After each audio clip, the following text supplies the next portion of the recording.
1980, en el año en el que sonaba por primera vez esta canción de AC/DC, se publicaba la novela de Umberto Eco El nombre de la rosa, se lanzaba el videojuego Pac-Man en las salas de recreativos y se transmitía el último capítulo del Chavo del Ocho en México. Sin embargo, en el cine, debido a sus largas planificaciones y rodajes, venía bebiendo de las modas el mundo social y político de finales de los 70. Aquí recordaremos qué cine triunfaba en la gran pantalla de Hollywood, los grandes taquillazos, las películas más inolvidables y el otro cine que se ha perdido en los océanos del tiempo. He told me you killed him. No. I am your father.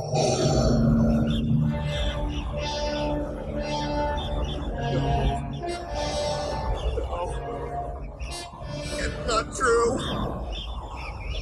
That's impossible. Search your feelings. You know it to be true.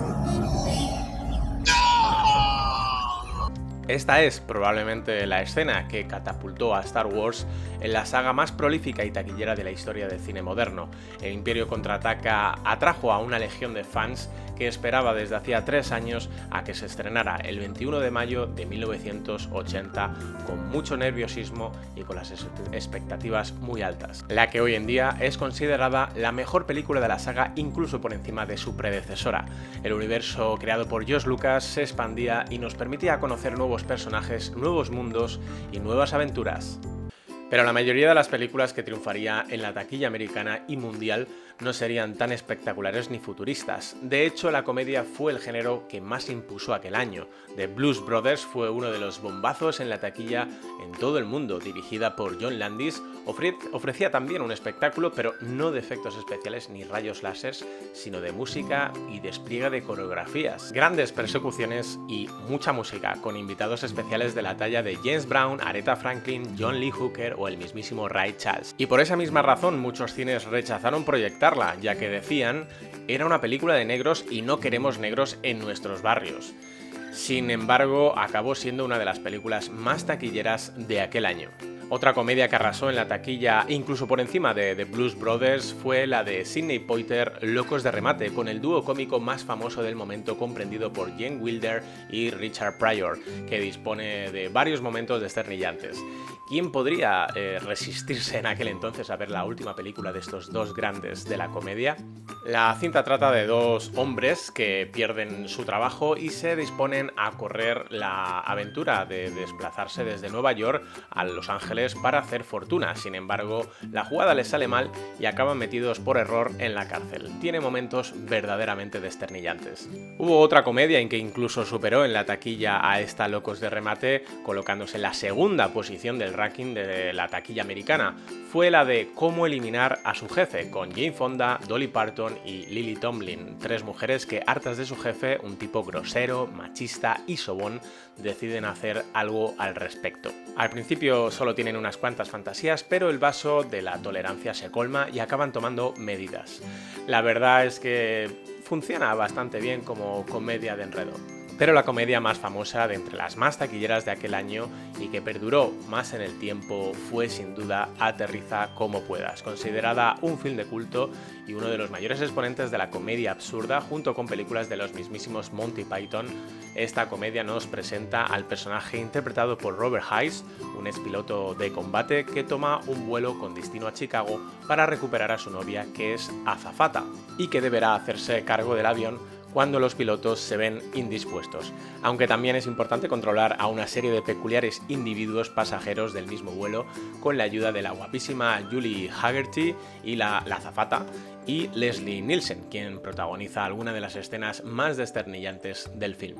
¿Y qué otras comedias de éxito se estrenaron aquel año? Pues por ejemplo Popeye, de Robert Altman, que costó una fortuna a su productor Robert Evans, quien, enfurecido por perder los derechos para producir Annie, el musical, convocó una reunión con los ejecutivos de Paramount para realizar otro musical familiar también basado en cómics, y de ahí salió Popeye.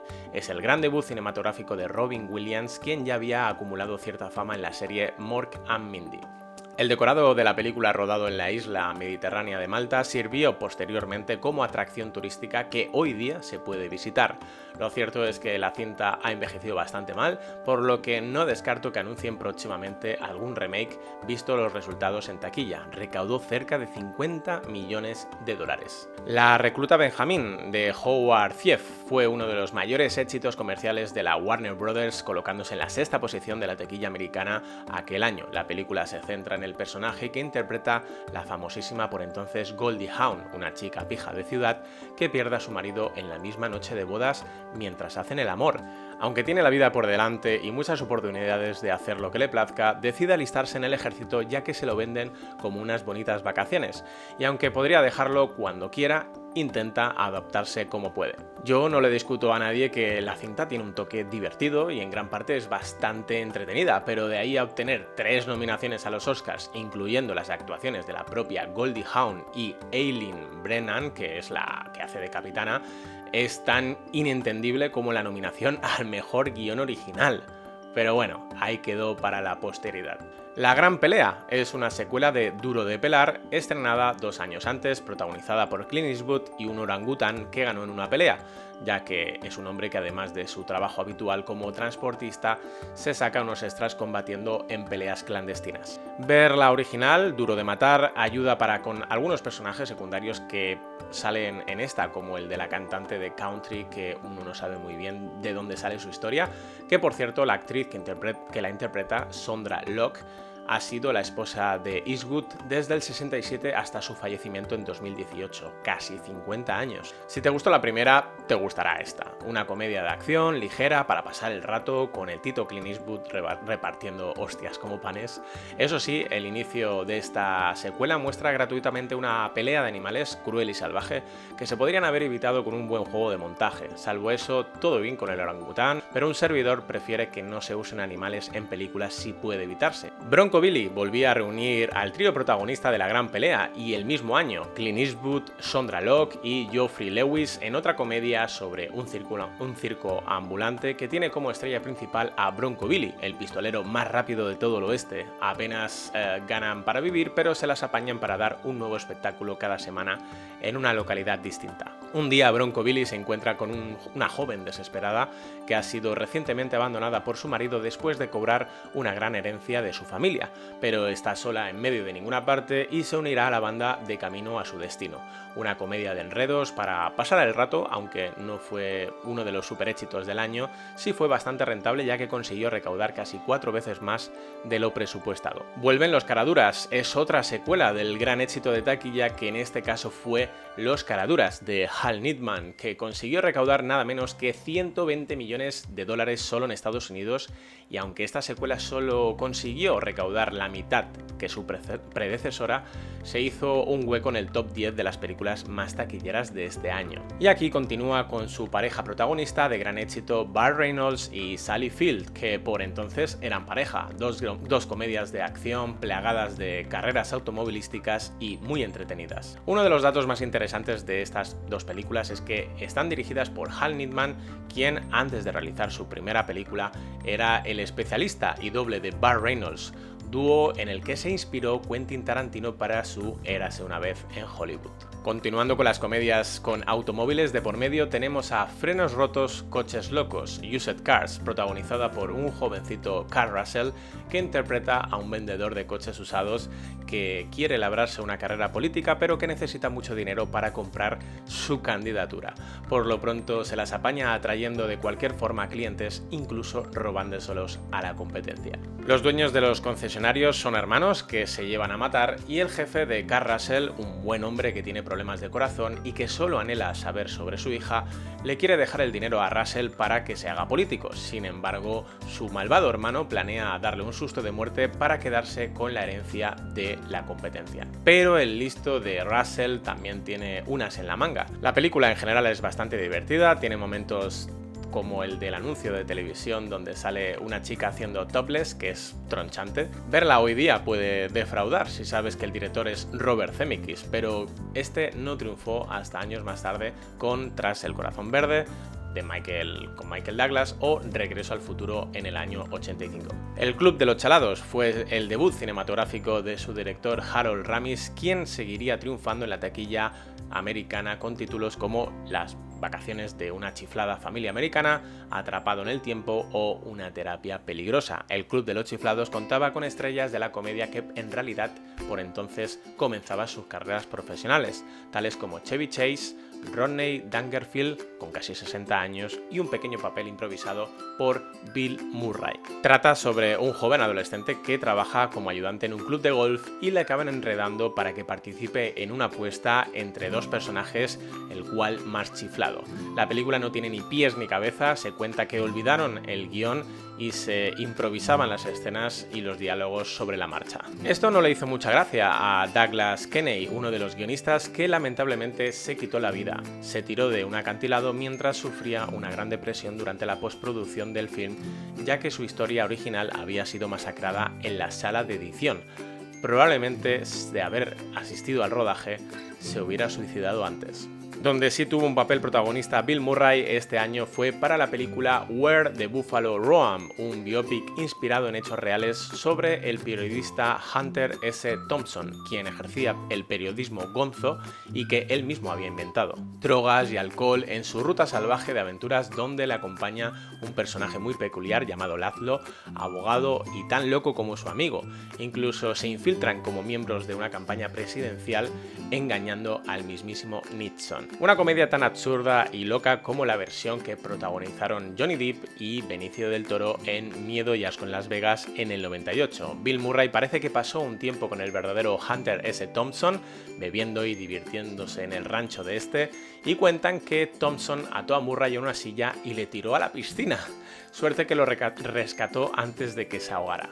En realidad esta película no tuvo demasiado éxito en taquilla, por lo que no tocaría estar en esta sección, pero por asociación ahí se queda. Pero para colgaos los de Cómo flotas, tío. Está protagonizada por el dúo cómico Cheech Marin y Tommy Chong, que triunfaron 2 años antes con la película Como humo se va. Ambas fueron exitazos de taquilla y volvieron a protagonizar varias cintas más que se volvieron cada vez más caras y menos exitosas hasta que finalmente desaparecieron. Como decía, tras el éxito de Como humo se va, en el 78 fundaron una especie de franquicia donde ambos actores y guionistas interpretaban a personajes fumetas, drogadictos y pasados de roscas. Todo el diseño de producción de la película denota casposidad para enfatizar unos personajes que traspasan los límites de la miseria e inmundicia humana.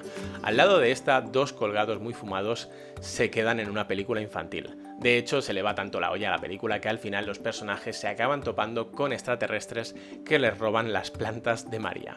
Eso sí, recaudó más de 40 millones de dólares. Como en los viejos tiempos, reunía un trío de éxito como lo eran Goldie Hawn, Chevy Chase y Charles Grodin, y como cabía esperar fue todo un éxito en taquilla. Una comedia de enredos de estilo clásico y chistes fáciles, pero bien hilados en un guión bastante redondo que corría a cargo del 4 veces nominado al Oscar Neil Simon, y que en esta se inspiró en una película de Cary Grant titulada El asunto del día, estrenada en 1942. Pero volviendo a la película que nos ocupa, como en los viejos tiempos, comienza con el rapto de un hombre, nuestro protagonista, Chevy Chase, quien vive en una remota casa escribiendo su última novela.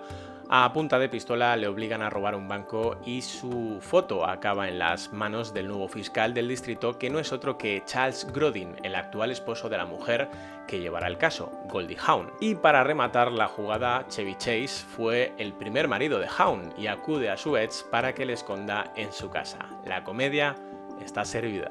Y la comedia americana que obtuvo un importante éxito fuera del circuito de las grandes productoras de Hollywood fue Faldas revoltosas. Esta comedia de adolescentes recaudó más de 30 millones de dólares, no contaba con grandes estrellas, salvo Tatum O'Neal, que ya se había llevado un Oscar con solo 10 años por la genial Luna de papel. Del resto del elenco triunfaría poco más tarde un jovencísimo Matt Dillon, que por entonces apenas rondaba los 16 años. El argumento de la película es muy bobo. Un grupo de colegiales gemelas de instituto se va de campamento y apuestan entre dos chicas que se llevan a muerte a ver quién de las dos perderá la virginidad antes, y ambas por orgullo aceptan el reto. A pesar de todo, la cinta puede dejarte una sonrisa precisamente por lo boba e ingenuidad de sus personajes, por lo que al final se hace bastante entretenida si sabes a lo que has venido a ver. Y ya que nombramos a Matt Dillon, sigamos con Mi guardaespaldas, una película mucho más digna de mencionar que la anterior, desde luego. La historia nos sitúa en la gran ciudad de Chicago. Nuestra protagonista vive con su padre y su abuela en un hotel donde trabaja el padre y debe empezar las clases en un nuevo instituto en el que unos abusones, entre los que se incluye a Matt Dillon, quieren timarle para sonsacarle el dinero. Pero claro, nuestro héroe es valiente y los enfrenta, lo que le acarreará numerosos infortunios. Desesperado pide ayuda al grandullón de la clase, un tipo enorme que todo el mundo teme, y hace un trato con él para que le proteja. De esta forma comienza una feliz y triste amistad. Probablemente una de las mejores comedias comerciales de este año, destinadas a un público juvenil, muy en la onda del Club de los Cinco y Cuenta conmigo. ¿Y cuál fue la comedia más taquillera fuera de Estados Unidos? Presumiblemente se cuenta que la cinta sudafricana Los dioses deben estar locos recaudó nada menos que 200 millones de dólares en todo el globo, pero no fue hasta 1984 que pudo estrenarse en Estados Unidos, recaudando hasta 30 millones. Una película que narra a modo de semidocumental las desventuras de un grupo de indígenas en el África más inhóspito que dan con una botella vacía de vidrio de Coca-Cola. Al principio creen que los dioses se lo mandaron desde el cielo como un regalo, pero a estos buenos y apacibles aldeanos les convierte dicho objeto en personas violentas y posesivas, por lo que deciden deshacerse del mismo, aunque no les será tan fácil. Visto el éxito, se realizaron varias secuelas años más tarde, pero ninguna poseía la frescura de la original, que arrancaba risas allá donde se exhibía, uno de los imprescindibles de las comedias de este año. Un enredo para dos. Su título original, Hopscotch, hace referencia al juego de la rayuela, y esto es porque lo que pretende hacer el personaje principal es como un juego de niños. Resulta que un veterano agente de la CIA, destinado a operaciones en Alemania, al volver a Washington, su nuevo jefe le pisotea, menosprecia y le degrada, por lo que como venganza le insinúa que publicará sus memorias alrededor de medio mundo, estropeando así futuras operaciones de la agencia. El personaje principal está interpretado por el gran Walter Matthau, quien obtendrá ayuda de su amante Glenda Jackson, una de las comedias importantes de Hollywood a nivel presupuestario y más olvidadas, pero merece la pena. Y siguiendo con Walter Matthau, en el papel protagonista tenemos a El Truán y su prenda, una comedia de enredo donde un hombre apodado El Amargao es corredor de apuestas y un tacaño de cuidado. Tanto es así que acepta como pago a la hija de un hombre para una apuesta de $10. La niña de unos 7 años se verá obligada a vivir con este hombre miserable hasta que su padre vuelva. Mientras tanto, Walter es extorsionado por el mafioso del barrio. Típica película de domingo por la tarde para pasar el rato con caras conocidas como la de Tony Curtis o Julie Andrews, y ambientada en los años 30. No es gran cosa, pero se deja ver. La película es un remake de otra titulada Soltero en apuros, protagonizada por Tony Curtis en 1962, que a su vez es un remake de Dejada en prenda, realizada en el 34. Efectivamente, eso de hacer un remake de un remake hace 40 años ya no era ninguna novedad. Uno de los datos más tristes de este año es la muerte del cómico Peter Sellers a día 24 de julio de 1980. El actor inglés ya sufría del corazón desde el año 64 con tan solo 38 años, donde sufrió 13 ataques al corazón en pocos días. En el 77 llevaba ya un marcapasos y a pesar de tomar un año sabático para relajarse, al retomar su trabajo se desplomó en la habitación de su hotel para no despertar. Su última película, El diabólico plan del Dr. Fu Manchu, es un desastre de principio a fin. Trata sobre un despiadado hombre llamado Dr. Fu Manchu que a sus 168 años planea hacerse con el control del mundo, fabricando para ello una pócima mágica que le otorga la juventud eterna. Como curiosidad añadida, la actriz que interpreta a la falsa reina de Inglaterra y agente de policía encubierto es Helen Mirren, quien ganó un Oscar en 2006 por interpretar a este mismo personaje. En fin, que la película en mi opinión es completamente prescindible. Ahora prosigamos con el tema de la taquilla.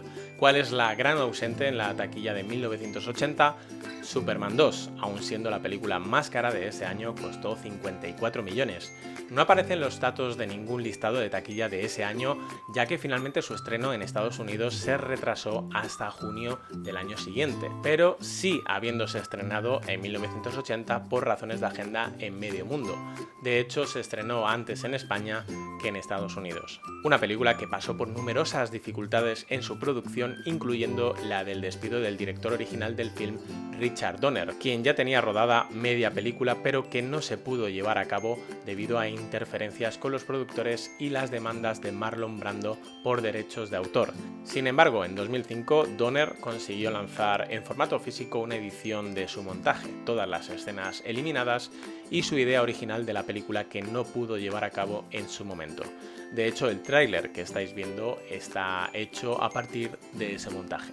¿Y cuál fue el gran fracaso comercial del año? Bueno, pues tenemos dos grandes fracasos comerciales. En primer lugar, el caso más sonado. La segunda película más cara de aquel año fue la monumental obra de Michael Cimino, La Puerta del Cielo, con un coste de $44 millones y que apenas consiguió recaudar 3,5. Una gran película en todos los sentidos, un western sin indios, de inmigrantes contra la tiranía del gobierno que autoriza matar a sangre fría a más de 100 personas por un puñado de dólares. 5 días antes de empezar a rodar este monumental proyecto cinematográfico, el director Cimino recibía el Oscar a Mejor Director por El Cazador, otra gran película protagonizada por Robert De Niro, que le consagró como uno de los nuevos talentos de Hollywood. Prácticamente le dieron un cheque en blanco con tal de que se estrenara durante las Navidades de 1980 y no se cortó en meter la mano hasta el fondo de la hucha. La productora confiaba plenamente en él, era el director del año. Entonces, ¿qué falló?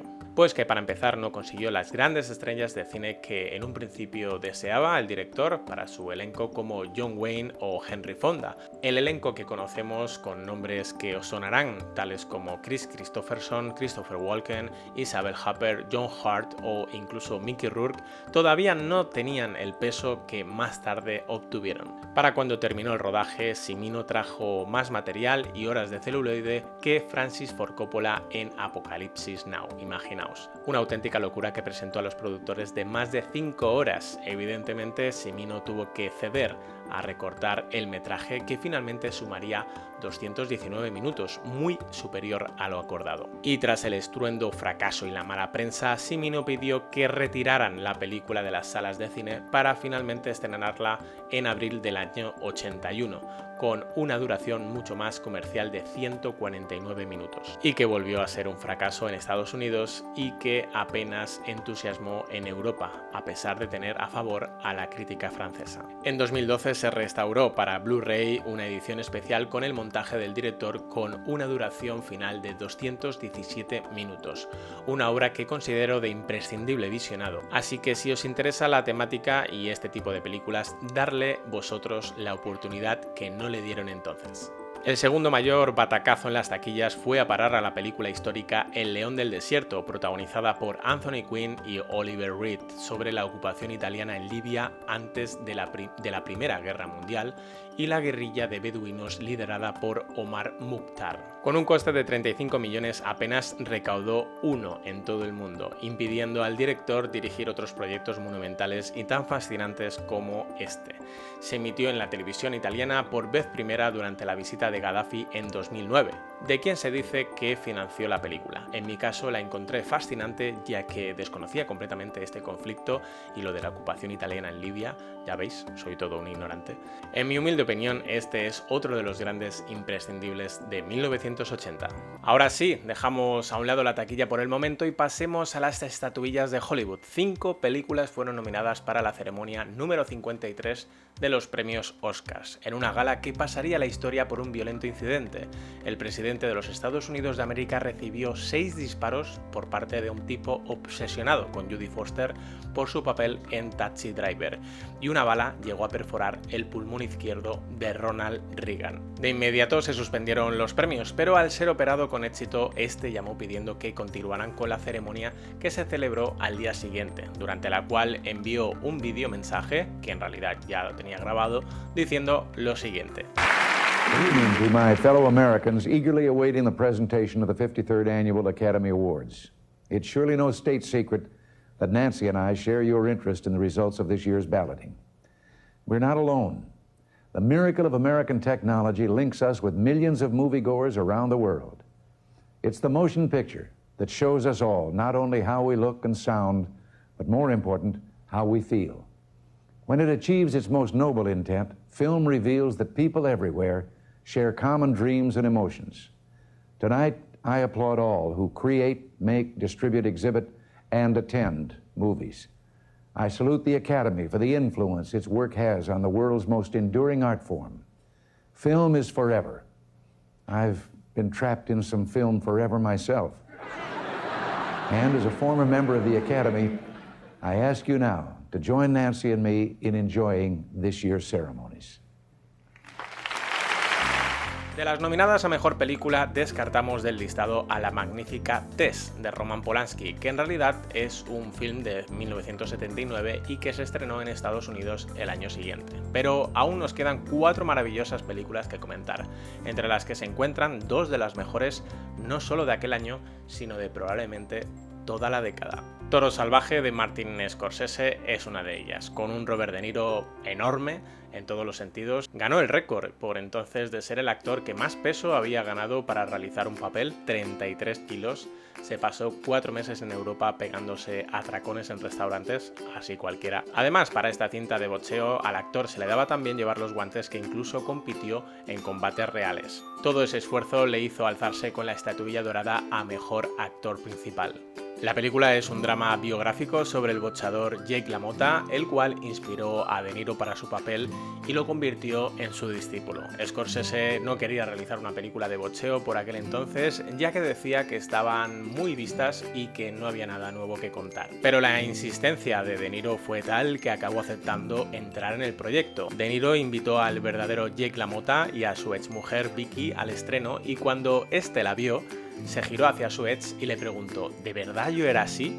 Y Vicky le respondió: eras peor. La otra gran película fue El hombre elefante, de David Lynch, otro drama biográfico centrada en la vida de John Merrick, un hombre que padeció de numerosas dificultades debido a su rara enfermedad que producía que sus huesos y órganos se deformaran de forma visible. Por entonces, la carrera del director de culto David Lynch apenas había comenzado, dado el fiasco comercial de su primer film de carácter experimental, Cabeza Borradora, pero un productor llamado Stuart Confeld, que fue a ver dicha película, se maravilló por su talento y le preguntó: ¿a qué se dedica usted ahora? Lynch respondió: reparo tejados. Vamos, que estaba a 2 velas. Y desde ese momento pudo labrarse realmente una carrera cinematográfica y televisiva que hoy día todos conocemos. El cómico Mel Brooks también apoyó este proyecto, quien tras ver Cabeza Borradora declaró: estás loco, pero te adoro. John Hurt encarnaba a Merrick tras docenas de capas de maquillaje, quien declaró que odió a su personaje debido a que necesitaba de 8 horas diarias de preparación. El logro creativo de maquillaje fue tan admirado que propició que se presionara a la Academia de los Oscars para añadir un apartado y premiar tal faceta artística. Al año siguiente, el primer Oscar sería para Rick Baker por Un hombre lobo americano en Londres, de John Landis. Quiero ser libre, o Coal Miner's Daughter en su título original, quiere decir La hija del minero, es otra de las nominadas a Mejor Película y también otra historia biográfica, esta vez sobre la vida de la cantante de country Loretta Lynn. Desde su humilde vida en un pueblo minero de Kentucky junto a sus 6 hermanos, pasando por casarse a los 16, aunque en realidad tenía 13, tener 4 hijos con apenas 20 años y aprender a tocar la guitarra con 24, siendo una estrella musical poco después. Sissy Spacek, quien ya había destacado por el papel protagonista en Carrie 4 años antes, se llevó el Oscar a la mejor actriz realizando una interpretación que me dejó perplejo y que va de menos a más. Lo más curioso es que fue la propia Loretta Lynn quien dio con la actriz para que la interpretara. También sorprende ver a un Tommy Lee Jones tan jovencito en el papel de marido, que por cierto le sienta estupendo. También me gustaría destacar la genial actuación de la actriz Beverly D'Angelo, quien interpreta a la cantante Patsy Cline. Se trata de una de las películas más olvidadas de aquella edición de los Oscars en cuanto a las nominadas a Mejor Película, pero que me gustaría recomendar especialmente a los aficionados de los biopics musicales que cada día sumáis más. Pero la ganadora de aquel año en los premios Oscars fue nada menos que Gente Corriente, un drama psicológico familiar dirigido por Robert Redford, quien era su ópera prima y se puede decir que comenzó por la puerta grande, alzándose incluso por el Oscar a la mejor dirección. Un jovencísimo Timothy Hutton se llevó la estatuilla al mejor actor de reparto en una actuación sobrecogedora y por último, pero no menos importante, el premio a mejor guión adaptado. Al margen del incansable debate de si se lo merecía o no, la película siempre me ha parecido muy buena, contaba con un reparto excepcional, Donald Sutherland, Mary Tyler Moore, quien para mí es el personaje más importante de la película, el del mencionado Timothy Hutton y el actor Jude Hirsch, quien realiza el papel de psiquiatra. El drama gira en torno a la pérdida de Bucky, el hermano mayor, y cada miembro de la familia lleva sus penas a su manera. Hutton es el hermano menor, quien vuelve a casa después de 4 meses en el hospital por intentar suicidarse. Su padre Sutherland es muy comprensivo y atento con su hijo y su madre apenas consigue dirigirle la palabra o mirarle a la cara. Es quizá la persona que menos ha conseguido superarlo. El psiquiatra Hirsch intentará ayudar al joven Hutton a enfrentarse a la pérdida. En mi opinión, una de las mejores películas del año, un imprescindible en este recorrido por el año 1980, pero por suerte no el único. ¿Qué película triunfadora de los Oscars es hoy día una gran olvidada? Pues llevándose a casa la estatuilla dorada a Mejor Actriz de Reparto para Mary Steenburgen y el mejor guión original a cargo de Bo Goldman para Melvin y Howard, una comedia dramática del director Jonathan Demme que se le recordará para la posteridad años más tarde por El silencio de los corderos. La historia gira en torno a Melvin, un buen hombre y trabajador que siempre anda endeudado. Un día, realizando una ruta con su furgoneta, se encuentra con un hombre tirado en un terraplén. Él no lo sabe, pero se trata del mismísimo Howard Hughes, empresario y magnate multimillonario que también produjo docenas de películas. Leonardo DiCaprio protagonizó un biopic de este personaje en 2004 que os recomiendo encarecidamente. Volviendo a la película que nos ocupa, el personaje de Hughes, interpretado por un estupendo Jason Robards, le pide que le lleve hasta el hotel en Las Vegas y tras esto Melvin sigue con su vida y con sus problemas de familia y trabajo, como por ejemplo que su mujer le abandone y que en su trabajo debe más de lo que gana.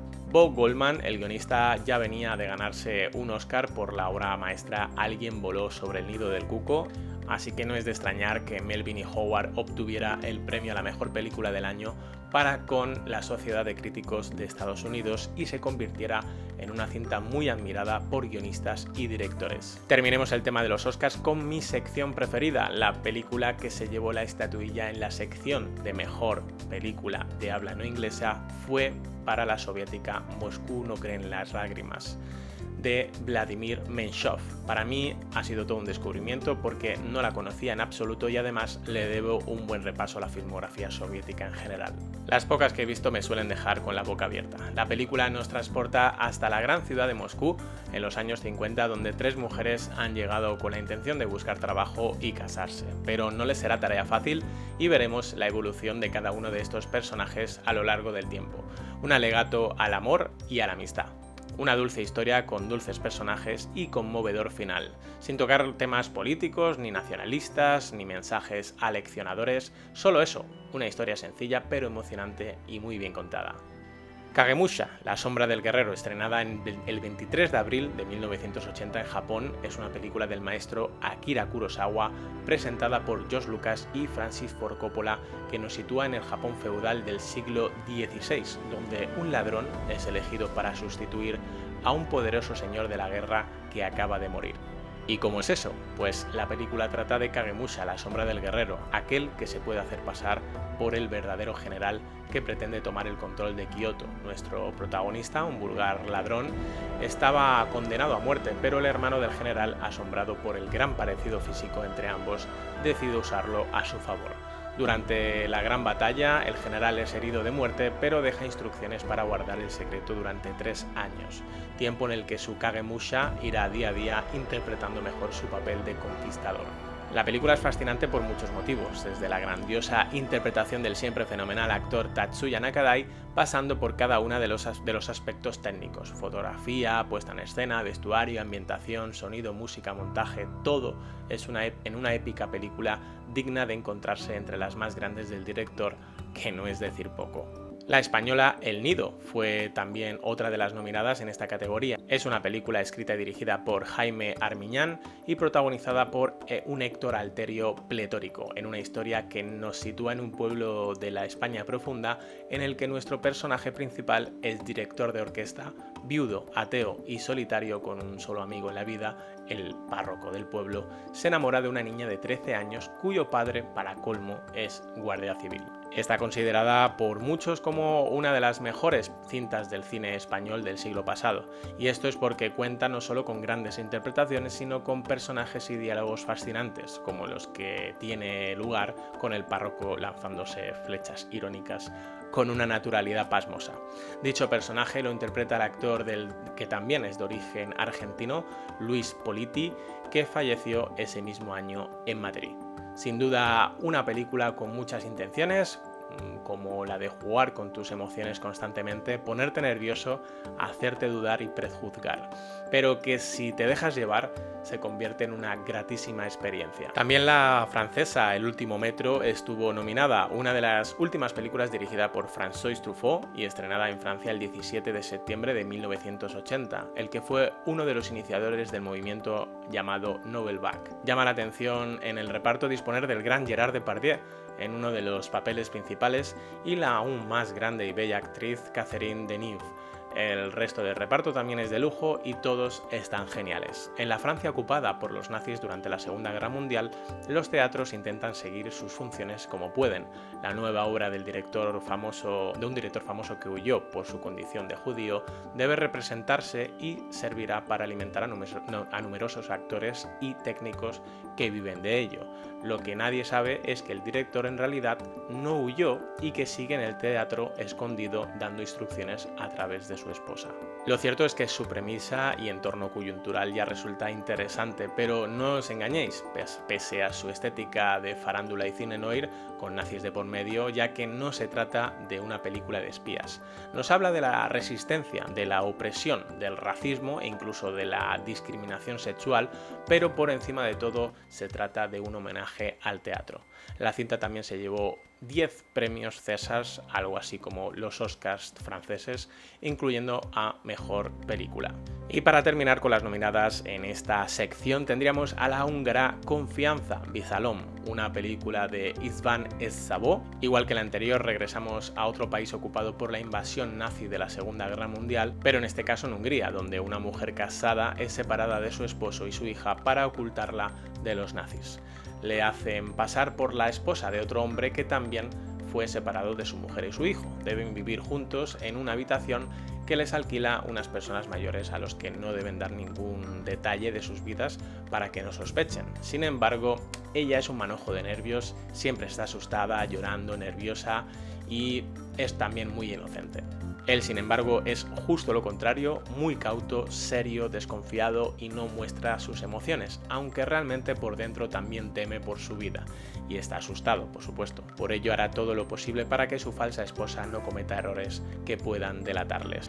Al igual que la película de Truffaut, a pesar de su trasfondo, esta tampoco tiene nada de bélico ni de thriller. Es el drama humano que viven dos personas en una situación que apenas alcanzamos a imaginar posible. Algo para lo que nadie está preparado. Las reacciones y los diálogos los encontré muy naturales, como deben ser. El guión en general está muy bien trabajado y no busca contentar al público con secuencias de lágrima fácil.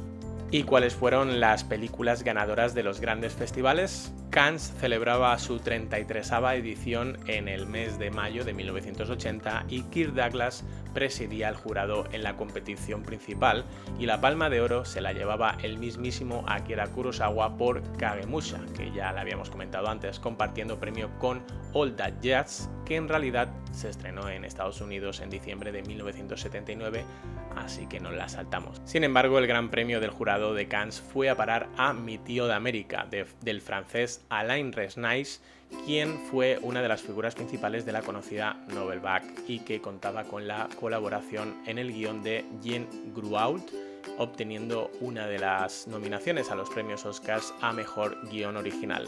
En esta nos muestra la vida de varios personajes mientras un científico nos habla sobre el comportamiento humano y los compara con ratas de laboratorio. La crítica quedó prendada, tal como ya ocurrió con otros films del director, además viene estupendamente acompañada de muy buenas actuaciones de actores y actrices como Gerard Depardieu, Nicole García o Roger Pierre, entre otros. Sin duda uno de los grandes imprescindibles del cine europeo de este año. En Berlín hubo un saqueo entre dos películas, Palermo o Wolfsburg, una cinta de la Alemania del Oeste, y la norteamericana Heartland, de la cual no hablaremos ya que en realidad se estrenó en 1979.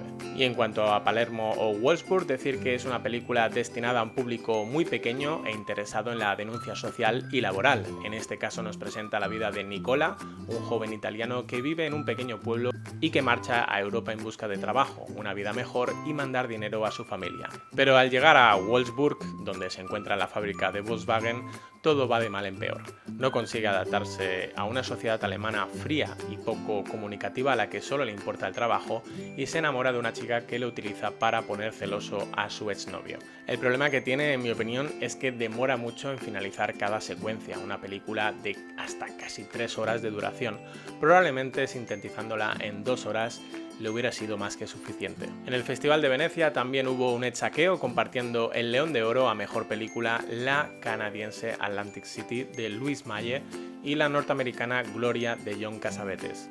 Gloria trata sobre una mujer que deberá hacerse cargo de un niño cuya familia ha sido asesinada por la mafia.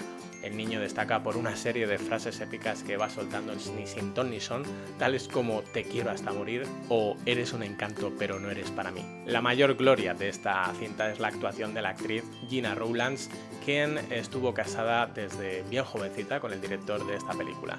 Sin duda la clave de esta cinta es el carácter que le da al director y no por el guión, que tampoco es gran cosa, sino por la ambientación, montaje y espontaneidad de varias secuencias y personajes secundarios. Uno intuye cómo va a terminar la película, pero no sabe hasta dónde es capaz de llegar su protagonista. En cuanto al otro León de Oro en Venecia, Atlantic City es un film de cine neo-noir que comienza con Susan Sarandon cortando limones y restregándoselos por su cuerpo mientras Burt Lancaster le espía desde la ventana de enfrente, sonando de fondo una ópera de Vincenzo Bellini. La presentación de Burt Lancaster es genial, mostrando cómo se derrumba en un enorme edificio por demolición. Es uno de esos edificios antiguos pero con clase, y acto seguido corte al personaje de Lancaster, que aún sigue vivo pero que se considera muerto por dentro. Un hombre que se siente fracasado y que vive de la limosna de su amante, que por cierto tiene muy mal genio, es la viuda de un amigo y a la que cuida ya que apenas puede moverse.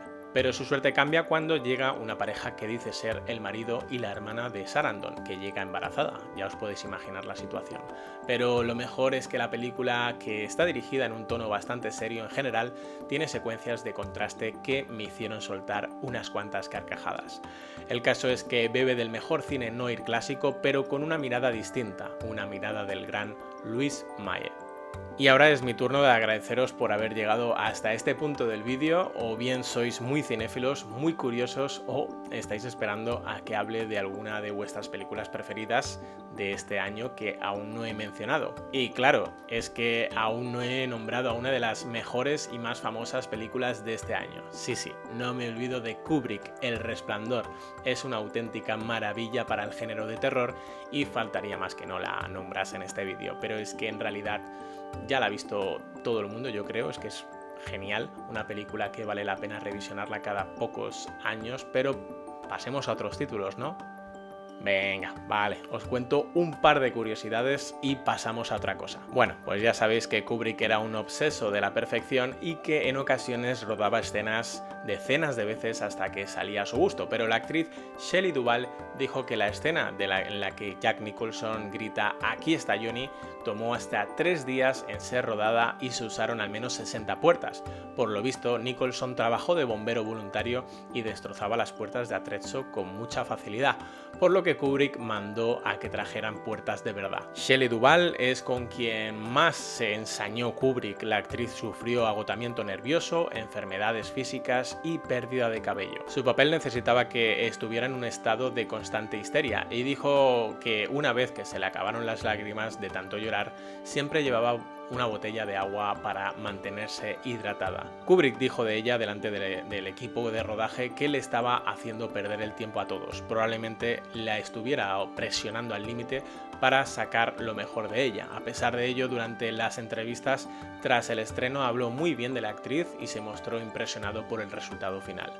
Una de las películas favoritas de Stanley Kubrick era entonces Cabeza Borradora, ya os he hablado de ella antes, dirigida por David Lynch. Kubrick citó la película como una influencia creativa durante la realización de esta película y la proyectó para poner al elenco y al equipo en el estado de ánimo que quería lograr para la película. Un buen sustituto a las sustancias psicotrópicas. Bueno, y hasta aquí las curiosidades que nos podemos pasar todo el día. Continuamos con Brubaker. Es un drama carcelario dirigido por Stuart Rosenberg, quien ya había dirigido otra de este género, la genialísima La leyenda del indomable de 1967 con Paul Newman.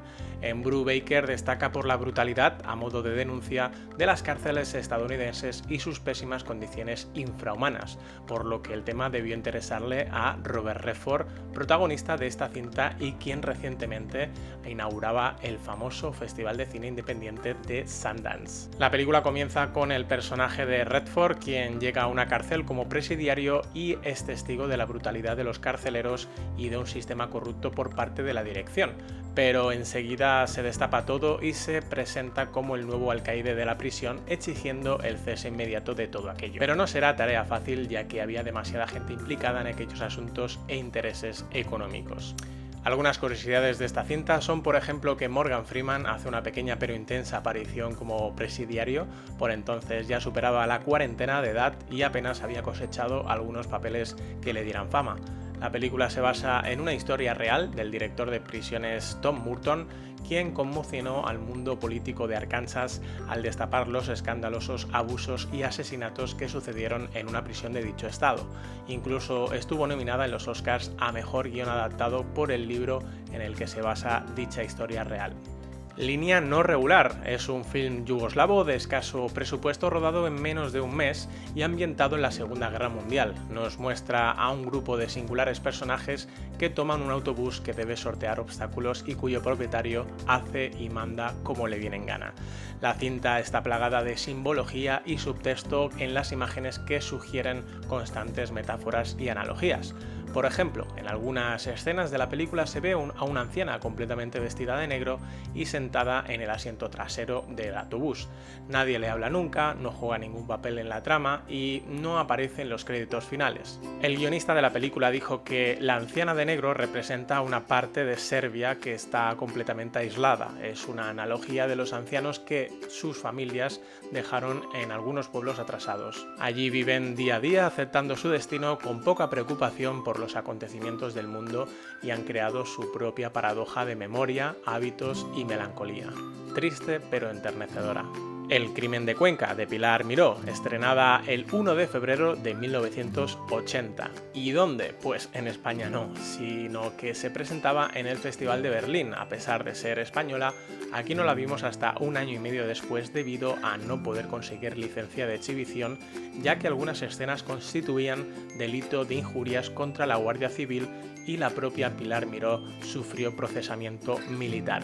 Pero a pesar de ser la única película prohibida tras desaparecer la censura en el 77, cuando se estrenó fue la más vista del país un año más tarde. Nos sitúa en 1910 en la provincia de Cuenca. Dos hombres son acusados de asesinar a otro al que conocen y pese a negar los hechos les encierran, les torturan y les obligan a confesar. Y luego pasan muchas más cosas que no quiero desvelar, a pesar de que está basada en hechos reales y que estos hechos son realmente muy famosos. Pero para quien no los conozca disfrutará aún más viendo esta película. Muy recomendable.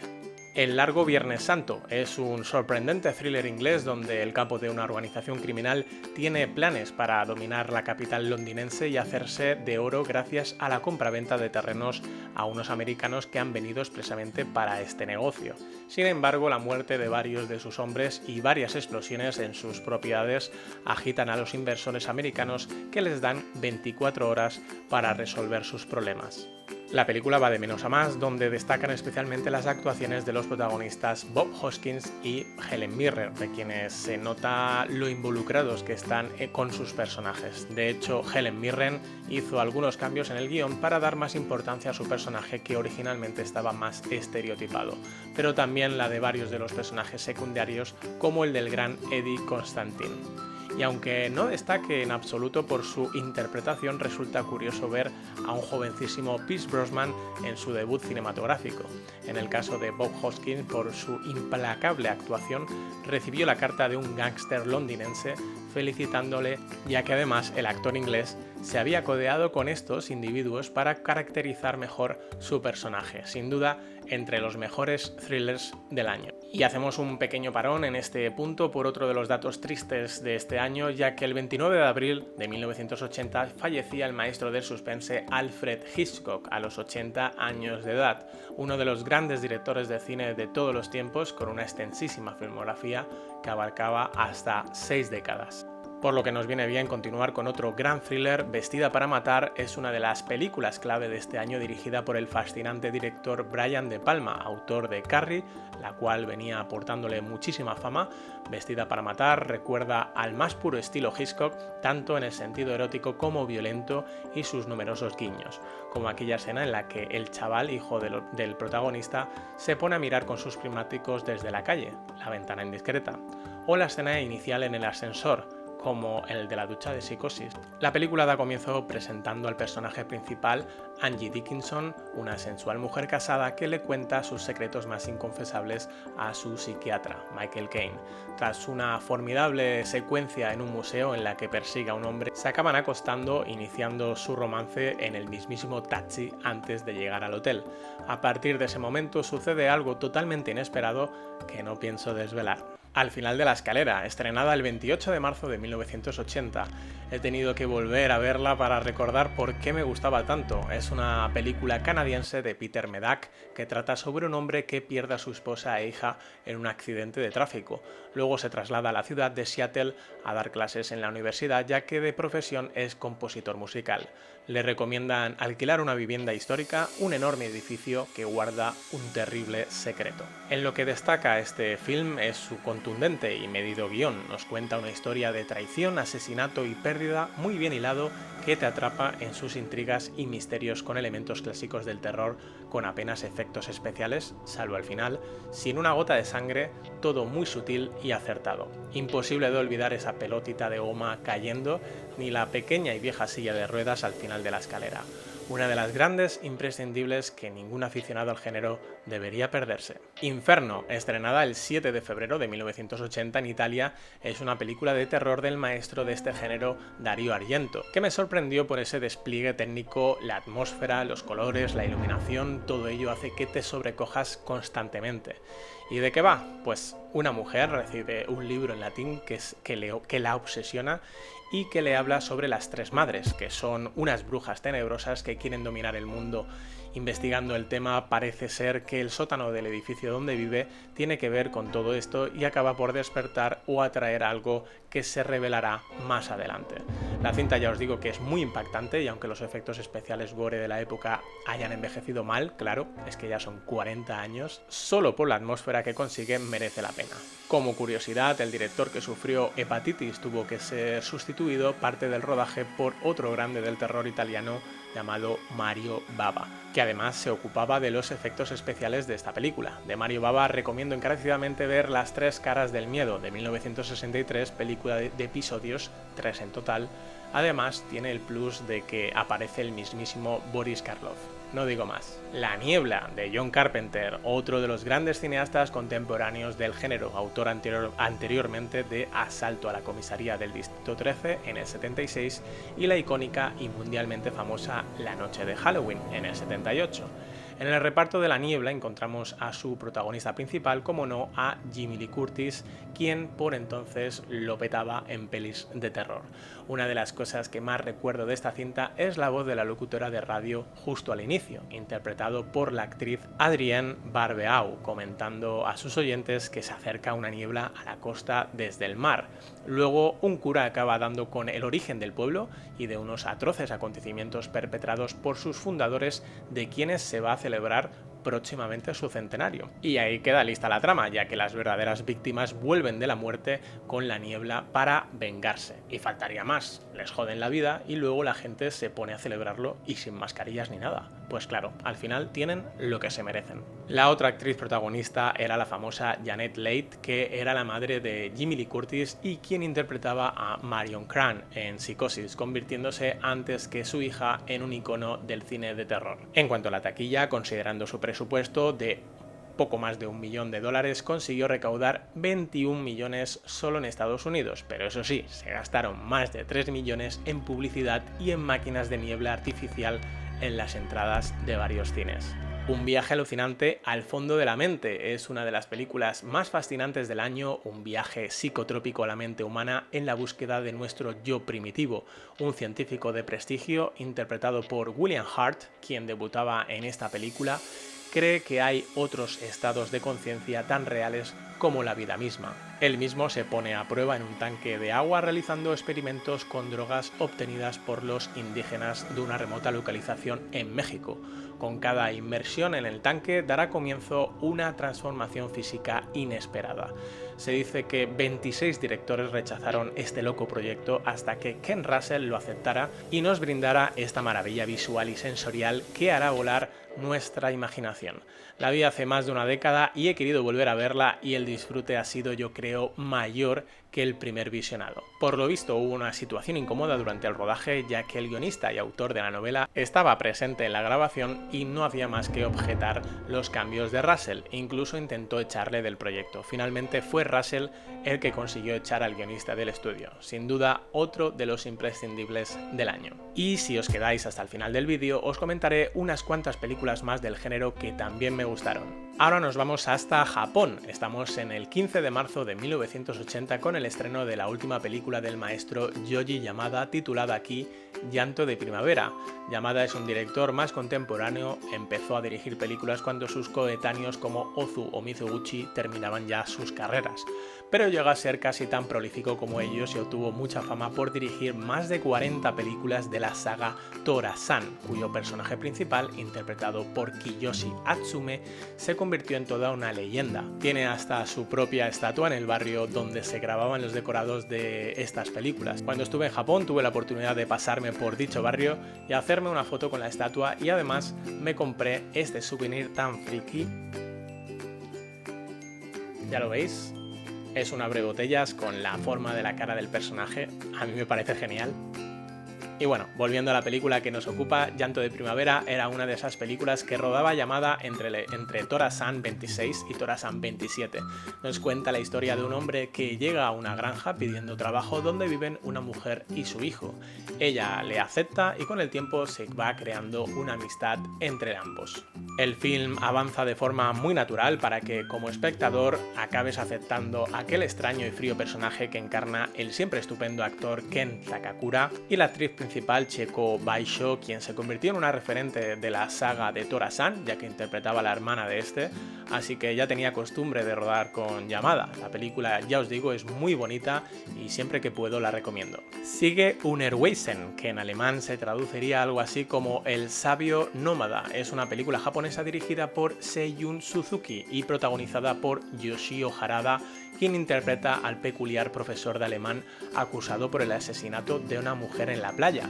Aquí Yomaro comparte papel protagonista como amigo y también profesor de alemán, ayudándole en el presunto caso del asesinato, pero la película no va de crímenes e intrigas policíacas, se trata de una obra única en su especie donde prima la ambigüedad y un estilo surrealista muy al estilo Buñuel. Por tanto, estáis avisados de que no es un film fácil de digerir y que si dais con la manera de conseguirla, no os esperéis una historia y personajes convencionales, justo al contrario, pero muchos temas cobran sentido cuando la analizas lúcidamente e incluso mejor si la revisionas nuevamente con el tiempo. Lo más interesante que cabe destacar es que el director Seiyun Suzuki trabajaba desde hacía mucho en la productora Nikkatsu y un día del año 68 le notificaron que no recibiría su salario.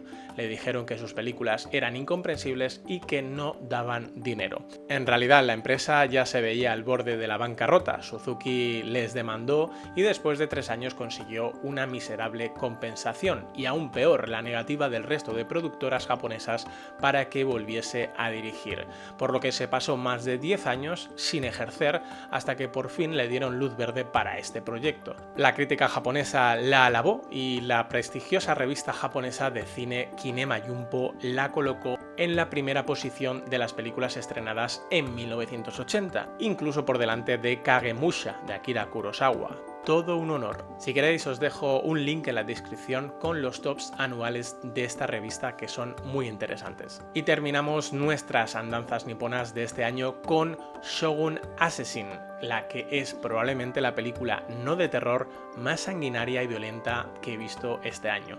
Una suerte de montaje, escenas añadidas y dobladas al inglés de las 2 primeras partes de la saga de El Lobo Solitario y su Cachorro, de Kenji Mizumi, también creador de la saga original de Zatoichi. Por aquel entonces era bastante habitual ceder derechos para realizar versiones internacionales que llegaran a más público, y esta en particular obtuvo un gran éxito. La historia da comienzo con la muerte de la esposa del lobo solitario y desde este momento deberá hacerse cargo de un niño de unos 2 años y declarará la guerra al shogun. En su viaje cada poco es atacado por grupos de samuráis y ninjas que serán cercenados uno a uno por la espada de este diestro samurái. Esta película no es solo una gran influencia para Tarantino, sino que es la cinta que se dispone a visionar Uma Thurman con su hija al final de la segunda parte de Kill Bill.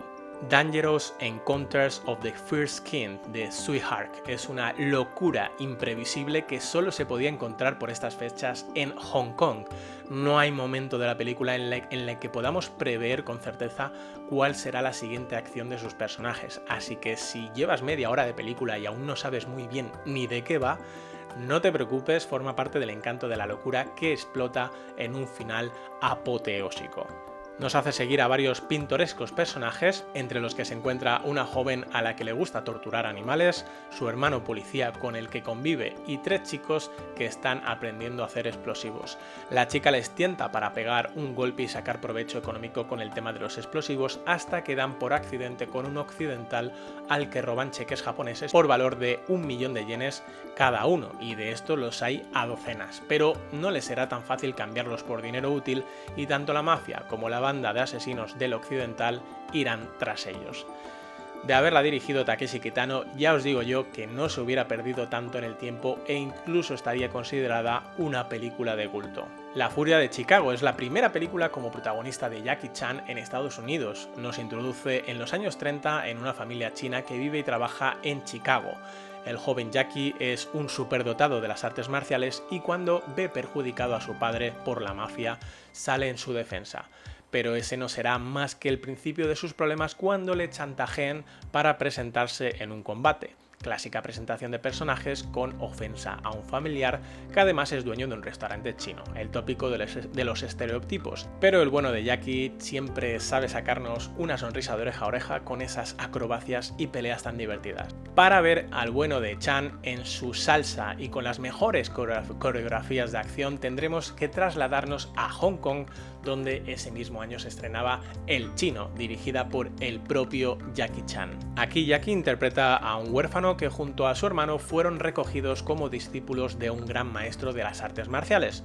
Actualmente tienen una competición de danza de dragones, pero el hermano la amaña y al ser descubierto le echan. Jackie pide a su maestro que perdone a su hermano y este acaba aceptando. Sin embargo, cuando va en su búsqueda, su hermano se ha aliado definitivamente con la competencia y es buscado por las autoridades por haber ayudado a escapar a un destacado bandido. A Jackie lo confunden con su hermano y todo se complica aún más. Bueno, a mí la película me acabó por entusiasmarme muchísimo, la encuentro un disfrute total con este humor tan característico del cine de Jackie Chan y con peleas espectaculares. Tiene un par de curiosidades interesantes y la primera es que Jackie quedó prendado de las técnicas de la actriz coreana Hwan In-sik. Ella es la gran experta de Hapkido, un arte marcial coreano enfocado a la defensa personal. Tanto fue así que decidió ponerlo en práctica él mismo y entrenarse hasta que consiguió el cinturón negro en este arte marcial. El otro tema interesante es que Jackie fue secuestrado por la mafia china durante el rodaje con la intención de que realizara películas para su anterior productora, pero consiguió escapar y exiliarse en Estados Unidos, por lo que no pudo asistir al estreno de esta película. Y para finalizar con el cine de artes marciales hongkonés, retorno a Shaolin. Es la continuación de las 36 cámaras de Shaolin, uno de los mayores y grandes clásicos del cine de artes marciales de Hong Kong, estrenada 2 años antes que esta. Aquella trataba sobre un joven que se ve obligado a marcharse de la ciudad cuando la familia y los amigos son masacrados por los invasores de Manchuria. Llega al templo Shaolin con la intención de aprender a defender a su pueblo de los tiranos, pero el proceso le llevará años de duro sacrificio.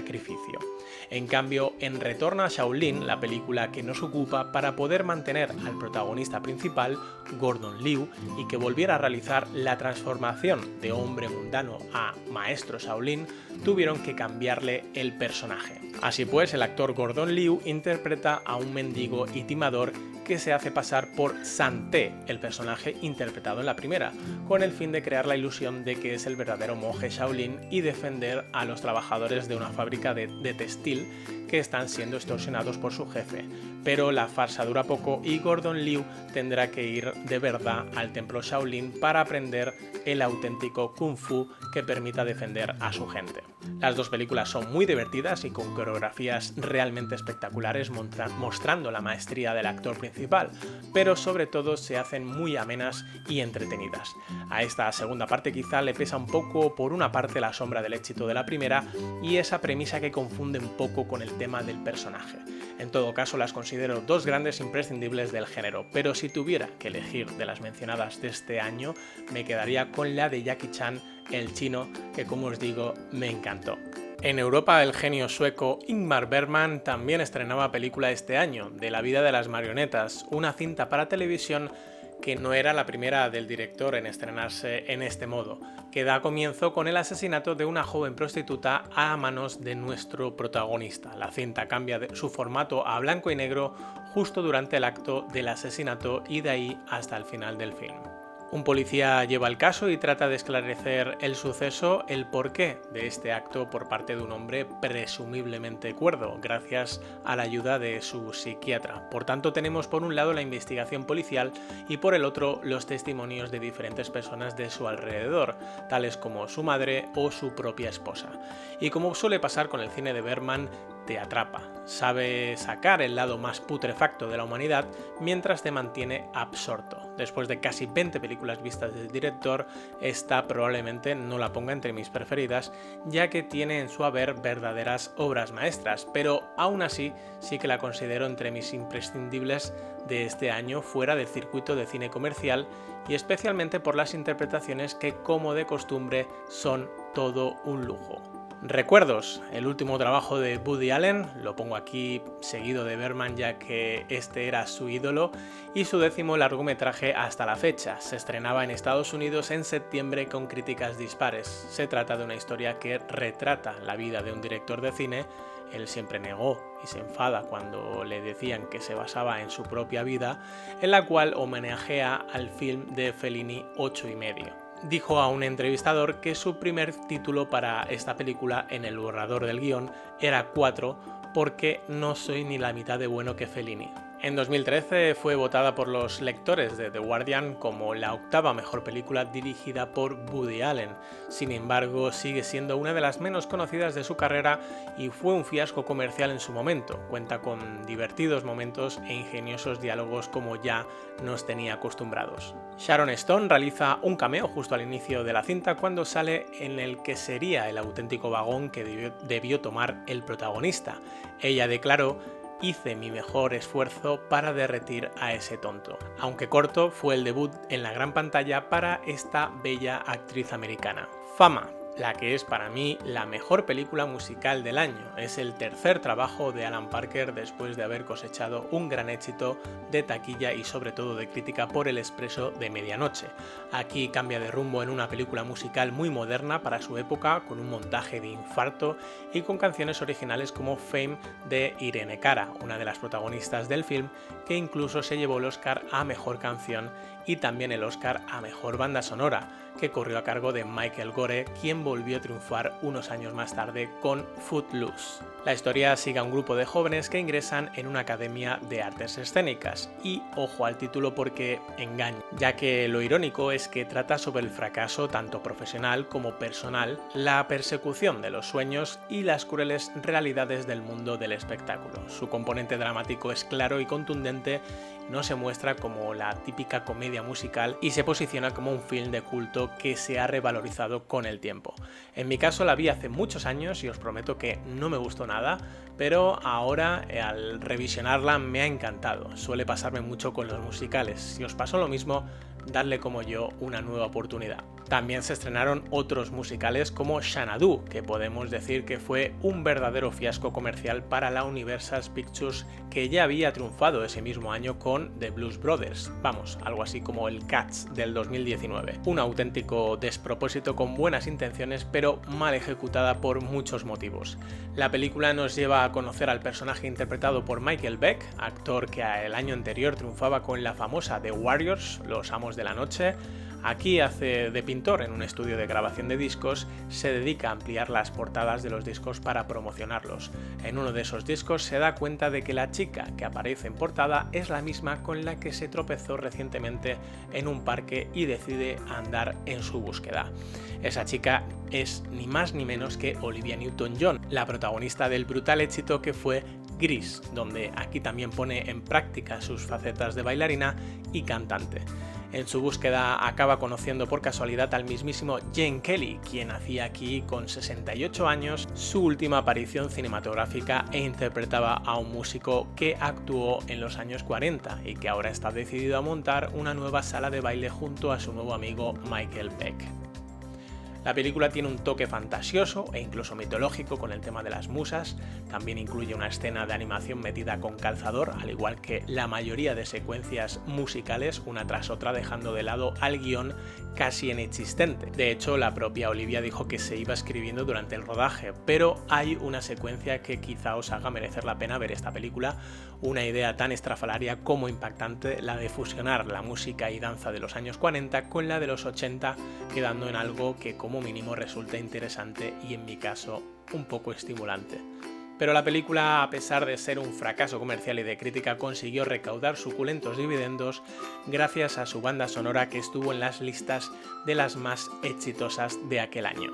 Y para terminar con el género musical de este año, se estrenó también Que no pare la música, Can't Stop the Music. Es un biopic libre sobre el inicio de la carrera de la famosa banda de música Village People y tuvo la osadía de estrenarse el mismo fin de semana que The Blues Brothers, y a pesar de anunciarse a bombo y platillo, fue un batacazo de taquilla estrenduoso. La cinta tiene como objetivo ensalzar la banda más allá de sus grandes éxitos y añadir nuevos temazos como lo fueron en esta película Can't Stop the Music y Magic Night. La icónica banda que estereotipaba la homosexualidad con sus disfraces y canciones pegadizas obtuvo el primer premio Razzie a la peor película del año. En realidad no está tan mal, ni mucho menos es aburrida. Si la ves de buen rollo y disfrutas de la música, tiene un pase, aunque se echa en falta algunos temazos importantes que no aparecen, como Macho Man o Go West. A nivel de guión es un auténtico desastre, pero ¿quién esperaría aquí encontrarse con una gran película? Desde luego, los espectadores de 1980 no, ya que se iban a la sala de al lado a ver los Blues Brothers. Y bien que hacían. Ahora sí, volvamos a cosas más serias. Profesión, el especialista es una película de cine dentro de cine, uno de mis topics preferidos, de Richard Rush, con un elenco formidable encabezado por Peter O'Toole, sí, el de Lawrence de Arabia, también Barbara Hershey y Steve Railsback, nuestro protagonista, quien da comienzo el film huyendo de la policía sin enterarnos muy bien del porqué. En su vida acaba por error en un rodaje de cine y el director de la película le oculta y le da trabajo como especialista. Desde ese momento se da una extraña relación entre ambos y el joven Reichbach, quien se enamora de la protagonista de la película que están rodando. Todo muy Hollywood en una película muy completa y que por lo visto tuvo muchos problemas para llevarse a cabo. Cuentan que el director Richard Rush tardó casi una década en poder empezar el rodaje y estrenarla desde que cayó por primera vez el guión en sus manos. Guión que por cierto estuvo nominado al mejor guión adaptado en los Oscars. Una de las razones por las que tuvo tantos problemas para llevarse a cabo es que se trata de una película sin un género definido, es más bien un multigénero y por entonces no estaba muy de moda y las productoras no querían arriesgarse a producirlas. Mezcla comedia, acción, romance e incluso thriller, pero sería un error catalogarla en ninguna de ellas y cuando la veáis seguro que coincidís conmigo. A mí la película me pareció una genialidad, de esas que han quedado en el tiempo olvidadas, así que toca sacarle un poco el polvo, lo merece. Otra de mis películas americanas preferidas de este año fue Forajidos de leyenda. Es un western de pistoleros, atracos a bancos y venganza, con un estilo visual muy clásico del género, pero con cierta profundidad de personajes estupendamente caracterizados y un guión que te mantiene en vilo hasta el final. Dirigida por Walter Hill, quien había tenido un éxito de taquilla como lo fue The Warriors el año anterior, dirige aquí a un grupo de hermanos como lo fueron sus personajes y también los actores en la vida real, puesto que tenemos en el reparto a los tres hermanos Carradine, los hermanos Quaid y los hermanos Kitsch. La película comienza con el atraco a un banco por mano de nuestros protagonistas forajidos, entre los que se encuentran Jesse James. Este es herido de bala por la negligencia de uno de sus compañeros, Ed Miller, quien es interpretado por Dennis Quaid. Lo echan del grupo y a continuación se extiende la presentación de personajes hasta el punto crítico en el que se desencadena una violenta venganza. Lo cierto es que no esperaba encontrarme con una película tan sólida de guión, personajes y una fascinante puesta en escena. Sin duda, uno de los imprescindibles de este año. A estas alturas del vídeo ya habrá algún friki que se estará preguntando ¿y qué pasa con Flash Gordon, la mítica película de ciencia ficción con aquella famosa banda sonora a cargo de Queen y protagonizada por Sam J. Jones, una joven promesa que no llegó a nada? A mí personalmente no me entusiasmó, pero me puedo imaginar en aquella época tan de moda el cine de Star Wars, las series como Star Trek o Galáctica en la televisión. Tenían a todos los niños y niñas haciendo volar su imaginación. Aventuras galácticas, en este caso la de un joven jugador de fútbol americano y que acaba por casualidad en el planeta desde donde se está amenazando la vida de la Tierra por parte del malvado Dr. Zarkov, interpretado por el gran Max von Sydow. Con la ayuda de una azafata y un científico deberán hacer frente a la amenaza y librar del mal al planeta Tierra. Lo curioso de Flash Gordon es que es un tipo corriente, no tiene superpoderes y quizá también por eso muchas generaciones de los años 30, cuando se lanzaron las primeras publicaciones de Flash Gordon, pudieran identificarse de alguna manera. En mi caso he podido ver la película recientemente y como decía, no me ha entusiasmado demasiado, aunque reconozco que la ambientación en muchos momentos me llama la atención y me resultó lo menos curiosa. Indudablemente se trata de un imprescindible del género, pero en mi opinión ha envejecido un poquito mal. Para los muy amantes del género y fans de la película, no os perdáis un documental al respecto de Flash Gordon y qué pasó con el actor Sam Jones, titulado Life After Flash, del 2017. Ya que estamos con el género de ciencia ficción, vamos a profundizar un poco más aquí, ya que se dieron varios títulos interesantes este año. Mi favorita fue El final de la cuenta atrás, una de las películas de ciencia ficción, para mi gusto, más interesantes de 1980, con reparto de lujo, donde destacan los nombres de Kirk Douglas y Martin Sheen, en una trama que nos sitúa en el Océano Pacífico a bordo de un moderno portaaviones militar. Al entrar en una extraña tormenta, son transportados en el tiempo hasta 1941, días antes al ataque de Pearl Harbor, una situación que no se ignora pero tampoco se acepta fácilmente por sus tripulantes. Sin embargo, se cuestiona si deberían actuar ante el inminente ataque japonés o no interrumpir los acontecimientos históricos, evitando así una paradoja temporal. Una película muy entretenida que te mantiene completamente expectante. Parece que la película tuvo el apoyo de la Marina Americana, pero con la intención de reclutar a nuevos marines. Incluso el póster de la película estaba colgado en las oficinas de reclutamiento. Y si os estabais preguntando si el título original de la película, The Final Countdown, tiene que ver con la canción del grupo Europe, la respuesta es sí. La banda se inspiró en el título de la película para realizar dicha canción, que se publicó en 1986. Siguiendo con películas de aventuras espaciales para toda la familia, tenemos Los Siete Magníficos del Espacio. Con un coste de solo $2 millones, es una película que incluye grandes decorados y seres extraterrestres, múltiples naves espaciales, maquillaje y vestuario futurista. Se trata de una producción de Roger Corman, gran director y productor de películas de serie B, por lo que cabe esperar un film plagado de cutreces, intentando seguir la estela, tal como otras muchas películas de entonces, de Star Wars. La idea fue simple: tomar la historia de la gran película de Akira Kurosawa, Los Siete Samuráis, y extrapolarla a este género espacial, donde un planeta se ve obligado a someterse a un villano que desea poseerlos a ellos y a todos sus bienes naturales. El joven Shad, nuestro protagonista, va en búsqueda de mercenarios que le ayuden a derrotar al malvado Sador, y acaba dando con los más extravagantes personajes de toda la galaxia. Por lo visto, Corman, al ver el filón de Star Wars, se quiso meter de lleno en el género, incluso incrementó su presupuesto habitual hasta los $2 millones, pero por entonces ya no había ninguna compañía de efectos especiales que los hiciera por tan poca suma.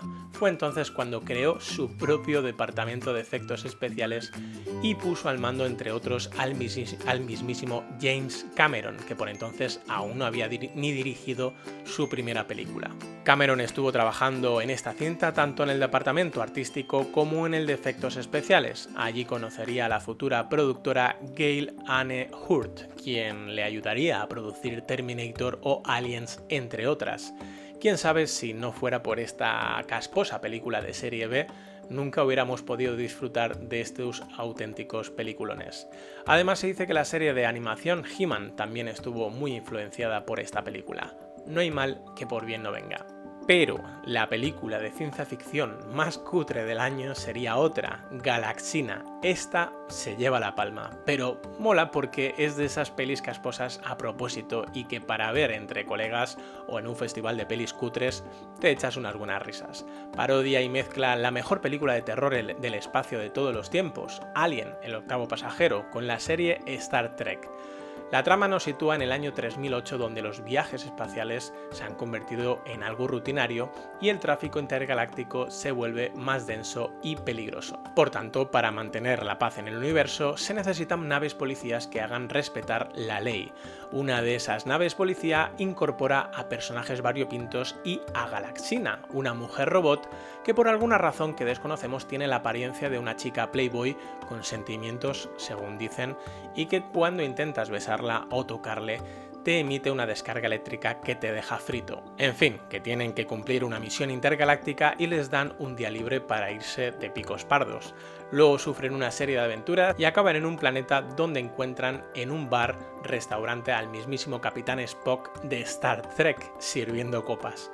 Luego son perseguidos a caballo por unos adoradores de su dios, Harvey Davidson, mientras un villano con capa roja y máscara de Fu Manchu quiere hacerse con el dominio de la galaxia, aunque parece que puede ser sometido por los encantos de Galaxina. Pues eso, que para ver con amigos y echarse unas risas. Como dato curioso y triste es que la actriz que interpreta a Galaxina, Dorothy Stratton, Playmate del año para la revista Playboy, fue asesinada por su marido con escopeta cuando este se enteró de que pretendía dejarle por el director de cine Peter Bogdanovich.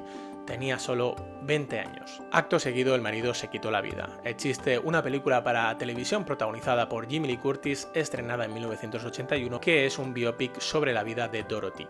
Y nuevamente podíamos ver en la gran pantalla a Kirk Douglas en Saturno 3, otro film de ciencia ficción acerca de un proyecto en la luna de Saturno donde viven una pareja de científicos que tratan experimentos para salvar al planeta Tierra de la hambruna que al parecer están padeciendo. Y entonces llega el Capitán Benson, interpretado por Harvey Keitel, con una idea revolucionaria que necesita ser probada en este laboratorio, y para ello construye un robot superinteligente con cerebro biológico que acabará por ser la pesadilla de los tres. Se dice que Douglas estaba muy implicado en el proyecto, ya que sustituyó al director John Barry durante unos días, pero en realidad este hombre, John Barry, que había abandonado el proyecto para incorporarse al rodaje del Imperio Contraataca, se encontraba muy mal de salud y se desplomó en el set de rodaje, falleciendo poco después de meningitis. Aunque la verdadera causa de su partida de este proyecto es que nunca había dirigido una película, era un productor de oficina y no sabía dirigir actores ni dirigir un set de rodaje, así que la dirección final de Saturno 3 corrió a cargo del gran Stanley Donen, aquel de Cantando bajo la lluvia, entre otras. Vamos, un genio en la dirección. Y no había dirigido ninguna película de ciencia ficción hasta la fecha, y su buen hacer no se notaba demasiado, por lo que parece más bien un encargo que no una obra personal. Sin embargo, pusieron mucho empeño en la construcción del robot, que acabó costando más de $1 millón del presupuesto, y a pesar de que ahorraron con solo 3 actores que aparecen durante casi toda la película, apenas recaudó en taquillas lo presupuestado. De avistamientos ovnis y encubrimientos gubernamentales tenemos Hangar 18. Fue la respuesta en 1980 a la euforia UFO que se venía viviendo desde el caso Roswell en los años 40. Una de tantas que pudo realizarse con un asombroso presupuesto de $11 millones, aunque con escasos resultados comerciales. La cinta da comienzo con una misión espacial del lanzamiento de un satélite, y sin embargo algo sale mal. Dicho satélite colisiona con un ovni y muere accidentalmente uno de los 3 astronautas. Al llegar a la Tierra, los 2 astronautas restantes se encuentran con que les acusan a ellos del incidente y que han borrado la prueba donde el radar mostraba dicho ovni y por tanto les exculpaba. Poco después descubrirán que el gobierno dispone de esta nave espacial en un recinto militar secreto llamado Hangar 18. Disponiendo de un argumento interesante, el mayor problema de esta cinta reside en que su estilo realista se desmorona por un guión poco trabajado que desde su planteamiento chirría. ¿Cómo puede ser que una nave espacial que dispone de la tecnología necesaria para llegar a nuestro planeta y con intenciones de observación y por tanto ocultación tenga un accidente con un satélite? ¿Estarían mirando para otro lado o era esa la hora de la siesta? Es tan absurdo como el hecho de que sus tripulantes extraterrestres se quiten la vida con la intención quizás de no revelar información. Y bueno, se podrían nombrar unas cuantas más. En fin, que por desgracia 11 millones no demasiado bien empleados. Más interesante sería La muerte en directo. Es una película francesa que nos sitúa en un futuro utópico en el que se han eliminado las enfermedades, donde la gente no muere más que de vejez y la vida sin miseria se ha vuelto curiosamente más triste y vacía. Por ello, un equipo de televisión suma grandes cantidades de dinero por un programa que sigue la muerte en directo de unas pocas excepciones en el mundo que sí mueren inevitablemente por enfermedad siendo aún jóvenes. Pero no lo hacen con equipos de televisión tradicionales. En este punto entra en juego el personaje de Harvey Keitel, quien fue corresponsal de guerra y acepta por dinero que le incorporen una cámara en su cerebro y cuya propia visión se retransmitirá en directo para el programa de televisión. Para ello deberá hacerse amiga de la protagonista y seguirla allá donde vaya. Esta historia de ciencia ficción no tiene efectos especiales de ninguna clase, ni grandes escenarios o lujosos sets de rodajes. Gran parte de la filmación se realiza en las calles y localizaciones reales para dar esta sensación de realismo que necesita. El planteamiento inicial del film y la mayoría de los acontecimientos que van transcurriendo son muy interesantes, pero la cinta tiene un grave problema de ritmo en su montaje, una película de 130 minutos que perfectamente se podría haber realizado en 90. También me sabe a poco la escasa actuación de Max von Sydow, solo al final de la película, pero que esperaba que nos deleitara con su presencia una mayor parte de la película. Otra película europea muy interesante y más extraña fue Golem, de Piotr Sulkin. Es una película polaca inspirada libremente en aquel clásico del expresionismo alemán en el cine mudo, muy recomendada para los amantes del cine surrealista y que también se alimenta del cine de Tarkovsky, tanto por su estética, iluminación, montaje, etc. En esta cinta, el personaje principal, Pernat, resulta ser un humano mejorado artificialmente gracias a una tecnología futurista que se está poniendo a prueba en laboratorios. Tiene recuerdos inducidos que no son suyos y le cuesta distinguir la realidad de la fantasía. Se encuentra con toda clase de estrafalarios personajes y se cuestiona su verdadera identidad. Película compleja que exige mucho del espectador y sobre todo paciencia, porque no es una película con una estructura narrativa clásica, va dando tumbos entre personajes, intercala secuencias de los científicos en el laboratorio, imágenes simbólicas y muchas escenas terminan inconclusas, todo con la intención de hacer trabajar a nuestro cerebro más de lo que estamos acostumbrados cuando vemos una película. Si no estás predispuesto a ver algo así, es mejor dejarla y buscarle el mejor momento. Y finalizando ya con el género de ciencia ficción y acercándonos más al cine romántico, tenemos En algún lugar del tiempo. Es un film de Jenoch Zwark que destaca a primera vista por su reparto encabezado por el entonces Superman Christopher Reeve, la bellísima Jane Seymour, una chica Bond en la época de Roger Moore, y el mismísimo Christopher Plummer. La historia gira en torno a un joven dramaturgo que recibe un día el regalo de una misteriosa anciana, un reloj. Años más tarde decide romper con su monotonía para inspirarse y aclarar sus ideas viajando sin rumbo fijo en su descapotable y da con un hotel llamado Gran Hotel.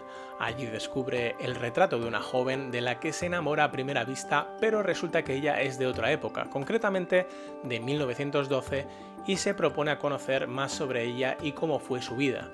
Siente un gran vínculo emocional con ella y descubre que aquel reloj que le regaló la anciana misteriosa le pertenecía a ella. A esta cinta súper romántica no le fue tan mal en taquilla, pero tampoco fue un súper éxito. Sin embargo, lo que sí cosechó fue un súper puñado de fans. Uno de ellos fundó un club cuya membresía cuesta $19,12 en honor al año en el que transcurre la historia del film. El hotel donde se rodó la película recibe una convención anual de sus fans y allí colocaron una placa que tiene la inscripción de ¿Eres tú?, que conmemora el primer encuentro entre los protagonistas. Fue colocada en el mismísimo lugar donde se rodó dicha escena, en una roca que se encuentra entre los árboles fuera del hotel y todavía se encuentra allí si queréis irlo a visitar. Está en la isla de Mackinac, en Michigan. Una de las últimas películas que he podido descubrir de este 1980 ha sido Consejo de Guerra, de Bruce Beresford. Es una película histórica australiana de trasfondo bélico-político, pero de base judicial. 3 hombres son juzgados por dudosos crímenes de guerra y serán representados por un abogado que nunca había estado en un consejo de guerra. Nos encontramos en la Sudáfrica, ocupada por Inglaterra a principios del siglo XIX. Una guerrilla en su mayoría formada por holandeses llamados los Boers, luchan por la independencia en su parte del territorio. Los ingleses llevan años combatiéndolos, nunca se habían enfrentado a un ejército de granjeros y ganaderos que aparecían de repente de la nada, los combatían y desaparecían. Los protagonistas tenían nuevas órdenes de fusilar a cualquier Boer que capturen, por lo que no actuaban por cuenta propia. Aún así son juzgados por las muertes de varios Boers, tal como os contaba, pero todo parece una maniobra política con el fin de conseguir un acuerdo de paz. Película de la que me sorprende lo desconocida que es, dado su calidad técnica y siendo una historia tan bien contada, incluso en su construcción de personajes, y cuyo guión le valió una nominación a los Oscars. Se trata como mínimo de una película imprescindible dentro del género bélico histórico e incluso la posicionaría muy alto en el ranking de cine judicial. Otra película bélica de índole histórica fue Uno Rojo, División de Choque, de Samuel Fuller. Este director americano había servido en la Segunda Guerra Mundial y se nota muchísimo. De hecho, en muchos momentos tiene la cinta un carácter casi documental. Son una sucesión de momentos que le debieron ser grabados en la mente de esta contienda. La película trata sobre unos jóvenes soldados que, bajo las órdenes de su sargento, recorren el continente europeo allá donde les lleve la guerra. La película no es que fuera ningún éxito, pero recaudó más de lo que costó. Su principal reclamo fue seguramente su elenco, que contenía 2 grandes estrellas como lo eran Lee Marvin en el papel de sargento, muy similar al que tuvo en la exitosa 12 del patíbulo de Robert Aldrich, y el otro actor fue Mark Hamill, protagonista de Star Wars, como uno de los soldados principales. También sonaban nombres como el de Robert Carradine. Hay una anécdota graciosa sobre estos actores durante el rodaje, o al menos a mí me lo pareció. donde Robert Carradine dicen que cuando él, Mark Hamill, Bobby DeSico y Kelly Ward conocieron a Lee Marvin, Marvin no dijo nada al principio. Después de que subieron a un taxi para conducir hasta el campo de tiro donde perfeccionarían sus habilidades, Marvin finalmente preguntó: ¿quién de ustedes es Carradine? Robert Carradine respondió: soy yo. La respuesta de Marvin fue: vete a la mierda, Carradine. Poco tiempo después de haber estado trabajando juntos, Carradine le preguntó a Marvin por qué le había dicho eso. Marvin respondió: porque el tuyo era el único nombre que reconocí. Se puede prejuzgar fácilmente el carácter de este hombre por esa respuesta. Que por cierto, este actor también sirvió durante la Segunda Guerra Mundial y fue herido de una forma muy parecida en la que ocurre en esta película. También quería comentaros dos pequeñas películas independientes de bajo presupuesto, bastante desconocidas, pero que merece la pena si te gustan este tipo de cine. La primera sería Contratiempo. Es una película inglesa dirigida por Nicholas Roeg y protagonizada por el músico Art Garfunkel durante su escueta faceta como actor. Comparte protagonismo con Teresa Russell, la que por entonces era novia y futura esposa del director Nicholas Roeg, y también cuenta con la aparición en el papel de detective del gran Harvey Keitel. Ya es la tercera vez que lo nombro en este vídeo. La historia se va desarrollando a partir de un incidente futuro en el que la protagonista se dirige en ambulancia al hospital y Garfunkel, mediante flashbacks y en el interrogatorio de Keitel, recuerda los hechos que llevaron a tal suceso. Una película sobre las complejidades de la psicología humana en el que los protagonistas mantienen una mutua relación tóxica. A ninguno de los dos les conviene compartir su vida con el otro por razones obvias y sin embargo se sienten tan atraídos que irremediablemente se ven en la necesidad de regresar a los brazos del otro. Sin embargo, es el personaje de Garfunkel quien da un paso más allá, llevando la locura a la mujer, que en realidad no sabe si la ama o forma parte de su investigación psicoanalista dada su profesión. Película muy curiosa. La otra sería Permanent Vacation. Fue la ópera prima del director Jim Jarmusch, uno de los más grandes exponentes del cine independiente americano en los 80. Permanent Vacation fue el proyecto de fin de carrera en la Escuela de Cine de la Universidad de Nueva York. Por lo visto le ingresaron a él el dinero de su beca y lo utilizó para financiar esta película que en un principio no gustó a sus profesores y terminó sin título de universidad. Más tarde, cuando su fama se desató, se enteró de que en su universidad usaban su imagen para atraer a alumnos y poco después le llegó el certificado de estudios. La historia de esta cinta no tiene una historia como tal, vamos siguiendo el rastro de un joven que vaga por las sucias y tétricas calles de la ciudad y que se va encontrando con diferentes personajes que se convierten en curiosas anécdotas. Mi favorita es la del efecto Doppler, cuando la veáis entenderéis por qué. La cinta se estrenó en octubre de 1980 en el Festival de Cine de Heidelberg, en la que por entonces era la Alemania oriental. Lo poco que se dijo de ella fue en tono de desprecio y todo apuntaba que tanto la cinta como el director caerían en el olvido, pero en esta cinta precisamente es donde encontramos la esencia misma, por lo que el director se obstinaría en seguir por esa misma línea el resto de su filmografía y le catapultaría hasta el estatus del director de culto que es tal y como lo conocemos hoy día. Bien, ahora ya las pocas que nos quedan son de índole comercial, son cintas que sin entusiasmarme creo que merecen la pena echarles un vistazo. Empezamos con El espejo roto, es una película inglesa de Guy Hamilton, un director de cine clásico acostumbrado a dirigir grandes estrellas, y aquí dirige a un elenco que incluye a la mismísima Elizabeth Taylor en el papel de vieja estrella de cine que quiere rodar su última película. Rock Hudson interpreta al marido fiel y director del film, Kim Novak, la belleza rubia de Hitchcock en Vértigo, en el papel de vieja compañera de reparto y envidiosa, Tony Curtis como el productor del proyecto, Edward Fox en el papel de investigador, Geraldine Chaplin como la mano derecha del director y Angela Lansbury, quien da comienzo a la película realizando una explicación a los Sherlock Holmes, mejor dicho, a lo Agatha Christie, acerca del final de una película sobre crímenes. Pero la verdadera historia da comienzo cuando una fan de Elizabeth Taylor es envenenada durante la fiesta de presentación de la película y se inician las incógnitas. ¿Quién es el asesino? ¿Fue esta fan envenenada por error y la verdadera víctima debía ser la actriz principal? ¿Quién de los presentes podría tener algo en contra suya? ¿Tendrán coartadas? Todo ello en una película de crimen y misterio ambientada en los años 50 y con un tono que rezuma clásico por sus cuatro costados. En este film encontraremos la segunda aparición cinematográfica de Pierce Brosnan, que al igual que en Largo Viernes Santo tampoco se pronuncia. Bueno, aunque en aquella dice hola. Pero lo curioso es que el director Guy Hamilton había dirigido anteriormente películas de 007 con Sean Connery y Roger Moore, y luego de 15 años consiguió el papel del famoso espía inglés. ¿Casualidad? A la caza, del director de French Connection y el exorcista William Friedkin, un thriller policíaco en el que nuestro protagonista, Al Pacino, se infiltra entre los clubs gays para investigar el asesinato de dos víctimas homosexuales. La película, basada en un libro que a su vez se inspira en hechos reales, no juega a la pregunta de quién es el asesino, ya que te lo muestran desde el principio. Lo que interesa es saber cómo le atrapan, pero es una jugada demasiado arriesgada por parte del guionista y director William Friedkin y puede llevar a incómodas desventajas como la pérdida paulatina de ritmo e interés general del público, aunque eso ya cada cual. La película tuvo muchísimos problemas a la hora de pasar el certificado que le permitiera estrenarse en salas comerciales, como tantas otras en aquel entonces, por lo que Friedkin tuvo que deshacerse de hasta más de 40 minutos adicionales de metraje en el que añadiría giros argumentales y del que nunca se supo. Brian De Palma estaba muy interesado en rodar este proyecto, pero finalmente rodó Vestida para matar, y en el papel de Steve, interpretado por Al Pacino, en un principio iba a ser interpretado por Richard Gere, que en aquel año estrenaría American Gigolo.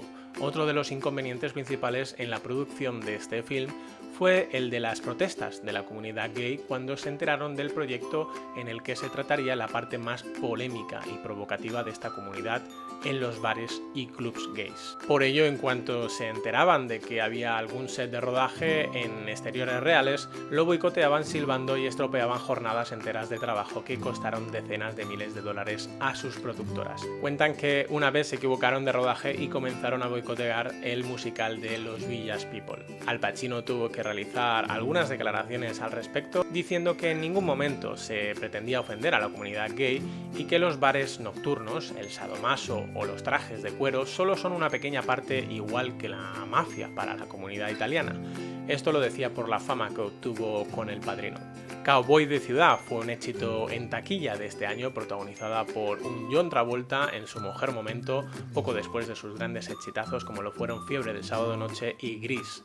Supongo que había mucha expectación por verle de nuevo en la gran pantalla y, por supuesto, lucir algunas coreografías, que las hace pero muy breves, porque este no es para nada un musical, es un drama romántico sureño, donde seguiremos a nuestro personaje principal, un joven Travolta, que se muda de casa de sus padres en un pequeño pueblo de Texas hasta la ciudad de Houston, en busca de un futuro laboral, pero sobre todo para divertirse. Le dan a conocer un gran local donde se escucha música country y se enamora de una joven llamada Sissy. Pero pronto vamos conociendo la verdadera personalidad de este joven cowboy arrogante, presuntuoso y machista en una sociedad patriarcal que la bella Sissy se resiste más bien poco a cambiar. La pareja presenta una relación tóxica casi desde el minuto 1, donde empiezan a sonar las alarmas de que la cosa no puede funcionar tal y como son el uno con el otro.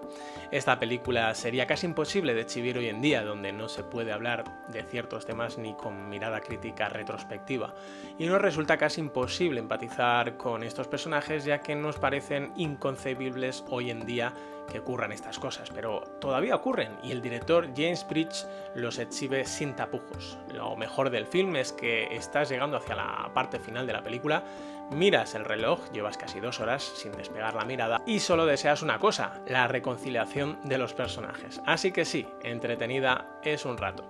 El Lago Azul fue una de las películas más taquilleras de 1980, una historia de dos niños que tras un naufragio quedan atrapados en una idílica isla desierta. Un tripulante del mismo naufragio les enseña algunas cosas básicas para su supervivencia antes de morir, pero los niños se hacen adultos y comienzan a sentir abruptamente la llamada de la pubertad y a sentirse atraídos el uno por el otro. La historia se basa en una novela que data de 1908 de Henry de Vere, quien tuvo algunas aventuras en las islas islas desiertas cuando era médico de barco. Dicha novela ya había tenido varias adaptaciones para la gran pantalla, pero una diferencia notable para el espectador era la edad de los jóvenes protagonistas, de 14 años que tenía ella, Brooke Shields, y 18 la de Christopher Atkins, un escándalo que le vino muy bien a la taquilla de aquel verano de 1980 a pesar de las horribles críticas que recibió, quizás algunas de ellas bien justificadas. Pero vayamos a algunas anécdotas interesantes. La película se rodó en una verdadera isla desierta, en propiedad de un hombre que tras el éxito de la película decidió convertirla en un resort de lujo. Allí los actores y el equipo técnico dormían en tiendas de campaña. El director era muy consciente de la importancia que tenía el hecho de que los jóvenes protagonistas tuvieran buena química, y como por la diferencia de edad Atkins no sentía demasiado interés por su compañera Shields, decidió colocarle una foto de la joven en su letera para que pudiera verla todas las noches. Y parece que en parte funcionó, ya que acabaron teniendo un breve romance, y para cuando poco después empezaron las disputas entre ambos, el director aprovechó para rodar las escenas más tensas de la cinta, por lo que aquella historia de amor comenzó y terminó donde debía, en la isla. Para las escenas de los desnudos en las que aparecía la entonces menor Shields, se contrató a una doble de 32 años, cosa que llevó la mofa a la crítica. Pero lo peor es que se estaba retratando una fantasía sexual alrededor de una menor, cuya madre permitió que su hija posara desnuda en una bañera para un fotógrafo de Playboy cuando solo tenía 10 años. Con lo que la polémica estaba servida. Y aunque la madre, lejos de redimirse poco después del rodaje de la película, le permitió anunciarse para Calvin Klein, cuyo mensaje, cito textualmente, decía: ¿quieres saber lo que hay entre Miss Calvin Klein y yo? Nada. Tenía 15 años. Al margen de la calidad argumental, como mínimo disfrutaréis de su impresionante fotografía a cargo de Néstor Almendros, quien venía de ganar un Oscar para Días de Cielo un par de años antes. Rodada en Malta y Fiji, es como mínimo un regalo para la vista. American Gigolo es quizá de las más conocidas tanto por el actor principal Richard Gere como por la temática que la convirtió en un clásico instantáneo, millones de veces repuesta por televisión y catapultando a la fama al actor americano. La cinta da comienzo con la presentación de nuestro personaje principal, su cotidianidad como seductor de mujeres y prostituto, bueno, o gigoló para que suene más bonito. Mientras podemos escuchar de fondo el temazo que Blondie grabó exclusivamente para esta película, Call Me. Parece que la vida le sonríe al bueno de Gere hasta que conoce por casualidad a una mujer que se obsesiona con su figura, aunque teniendo en cuenta su estatus de chico sexy debería saber cómo quitárselas de encima. Sin embargo, decide no hacerlo. Él puede con todas. Pero la cosa se pone más seria cuando se le investiga por el asesinato de una mujer a la que fue días antes a hacerle un trabajillo. Necesitará una coartada y su cara bonita no será suficiente para mantener bajo control la situación. Teniendo en cuenta que el director Paul Schrader es capaz de escribir guiones para Scorsese tan geniales como Taxi Driver o Toro Salvaje, uno podría ir con las expectativas bastante altas, pero es aconsejable bajarlas, ya que no todos sus guiones o direcciones son tan geniales, como es el caso, aunque pienso que la película como producto de entretenimiento cumple con casi sus 2 horas de metraje. Como curiosidad, en un momento dado Richard Gere entra en una tienda de discos donde se pueden observar en los escaparates una gran publicidad de la banda de música The Police, que este mismo año publicaba su nuevo disco Zendaya Mondata. Sin embargo, esta publicidad pertenece a su primer disco Outlanto d'Amor. Y algunos os estaréis preguntando si se realizaron más películas españolas que merecieran la pena aquel año, además del Nido y los Crímenes de Cuenca, y la respuesta es sí, al menos 2 de ellas que yo sepa. Navajeros, de Eloy de la Iglesia, exponente del cine kinky, muy de moda en aquella época y que me entusiasma. Me fascinan estas películas, son como una radiografía de lo que vivieron muchas personas por entonces, los barrios, sus gentes, la delincuencia, las drogas, el sexo.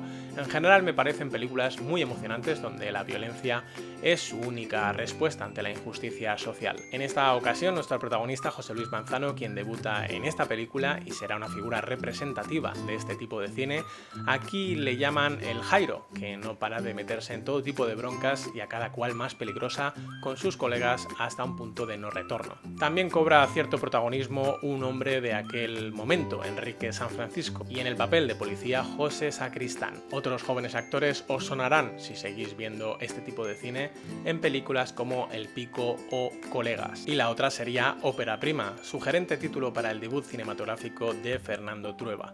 Al estilo de muchas de sus películas, esta trata de un hombre joven que se siente algo viejo, como cansado de la vida y no soporta la juventud. Está divorciado, tiene un hijo que apenas ve y su trabajo como periodista no le llena. Un día se encuentra con una joven a la que conoció de niña y se enamora, se mete en su vida y la arruina constantemente el día con sus bajones emocionales y su molesto sarcasmo. Una relación que no parece poder durar mucho.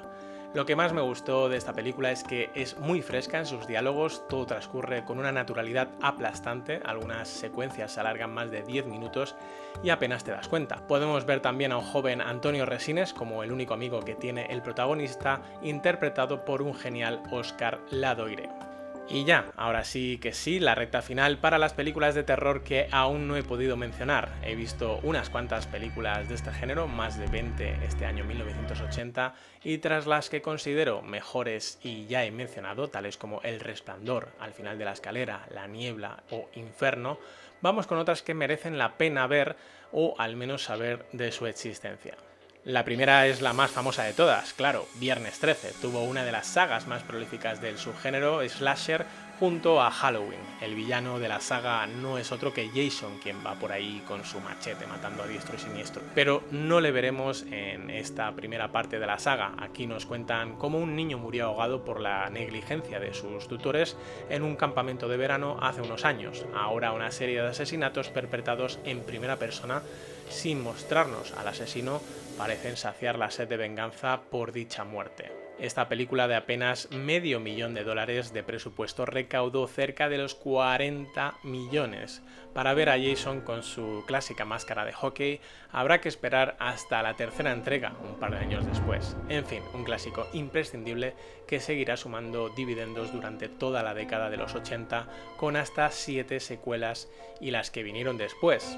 Otro slasher que causó furor fue Maniac, una película mucho más desagradable y con una atmósfera más perturbadora que Viernes 13. Seguimos a un hombre que asesina mujeres para luego quedarse con sus cabelleras y usarlas en su obsesiva customización de maniquíes. En el departamento de efectos especiales se encontraba el maestro Tom Savini, quien también se encargó del proyecto de Viernes 13 y la famosa Zombie de George A. Romero. Conseguía un efecto muy realista en las muertes, ya sean vísceras, entrañas, calaveras, miembros cercenados, etc. Por entonces se buscaba un realismo en estas escenas para aumentar la calidad del gore, que no hacía más que ganar adeptos. Ya solo con el póster original de la película se formó un gran revuelo. Imaginaos este póster a tamaño gigante cubriendo todo un edificio de Hollywood. Mucha gente estaba indignada por esto y acabaron tapando el cartel con pintura blanca. Pero la película de este año que causó una verdadera tormenta mediática e indignación de masas fue Holocausto Caníbal, del italiano Ruggero Deodato, y no solo por el póster, que era mucho más sugerente que el de Maniac, sino por las implicaciones legales detrás de unas imágenes que parecían reales, puesto que el film está grabado a modo de falso documental. La película trata sobre unos jóvenes que se adentran en la selva amazónica para documentar y realizar un reportaje sobre las tribus que habitan las partes más inhóspitas de la región y donde se dice que practican el canibalismo. Un grupo de rescate es enviado debido a la desaparición de 2 de los reporteros y solo encuentran el material filmado por estos. Por tanto, una de las primeras películas sobre metraje encontrado, al menos en este género de terror. Prohibida en más de 50 países, la película fue incautada pocos días después de su estreno en Italia y el director Ruggero Deodato fue arrestado y acusado de obscenidad. También fue acusado de asesinar a varios actores y se enfrentó a la cadena perpetua. Esto fue porque el elenco recibió instrucciones de desaparecer después del rodaje para mantener así la ilusión de que habían muerto. Finalmente se pudo contactar con estos actores y Deodato salió libre de los cargos. Para la famosa imagen del póster, Deodato tuvo que justificarse ante un tribunal alegando que la niña caníbal que representa en esta escena simplemente se sentó en el asiento de una bici colocado en la base de un poste y que sujetaba con la boca un trozo puntiagudo de madera y que por tanto no sufrió ningún daño. Sergio Leone felicitó en una carta al director por el realismo conseguido y le advirtió que se metería en muchos problemas. Es una película que vi de adolescente y que me quedó grabada a fuego. Jamás la he vuelto a ver, nunca la recomendaré y nunca la volveré a ver. El propio director admitía años más tarde que lamentaba especialmente las muertes de animales que pueden observarse en el film. Es demasiado desagradable, pero sin embargo forma parte de la historia del cine y sobre todo de este subgénero, el del gore y canibalismo, que aunque no fue la única, sí la más influyente. Ruggero Deodato estrenaba otra película este año titulada en España como Trampa para un violador, que ya de por sí es un spoiler en toda regla, pero no vamos a entrar en esa infinita discusión sobre títulos de películas que no he mencionado en todo el vídeo y no pienso hacerlo ahora. La película trata sobre un violador, de hecho justo al inicio, antes incluso de que comiencen los títulos de crédito, da lugar una violación perpetrada por el protagonista, quien trabaja en un taller mecánico y cuando quiere irse con un amigo de fiesta, se topan con la avería de un grupo de ricos y deciden aprovechar la ocasión para hacer de las suyas. Y hasta aquí puedo leer. Lo cierto es que me suelen encontrar muy solo cuando hablo bien de esta película, la cual creo que dentro del género de serie B, y debido a que solo es conocida por el nombre del director, apenas la ha visto nadie que no sea muy fan del género, pero personalmente me sorprendió bastante. Desde luego bebe mucho de aquel film de Wes Craven, La última casa a la izquierda, que me pareció tremenda. Con una temática un poco más clásica del género tenemos Fundido a Negro, de Vernon Zimmerman, donde un joven constantemente acosado por la gente de su alrededor y amante del cine acaba confundiendo la ficción con la realidad y decide poner fin a todas esas humillaciones y cobrarse venganza, donde sus crímenes son inspirados por sus personajes de terror preferidos. Técnicamente es bastante desastrosa, pero por sus numerosos homenajes al cine y la personalidad de su personaje principal se acaba haciendo muy entretenida e interesante. Digamos que la película va de menos a más y te acaba enganchando. Al menos lo consiguió en mi caso. Y termino con mi película de zombies preferida de este año, Miedo en la ciudad de los muertos vivientes, del gran Lucio Fulci. Trama que comienza con el suicidio de un sacerdote que parece abrir las puertas del infierno y liberar así una horda de zombies. Una medium predice este suceso y es dada por muerta y enterrada viva. Por suerte, un periodista que andaba por el cementerio consigue rescatarla. Ambos intentarán evitar el desastre. Durante mi adolescencia me pasé años viendo películas de terror y de zombies de toda clase, desde las más importantes hasta las de serie Z más cutres y casposas. Lucio Fulci realizó grandes películas del género y sobre la temática zombie esta es mi preferida, quizá por su ambientación, tal como conseguía Dario Argento con Inferno, comentada antes.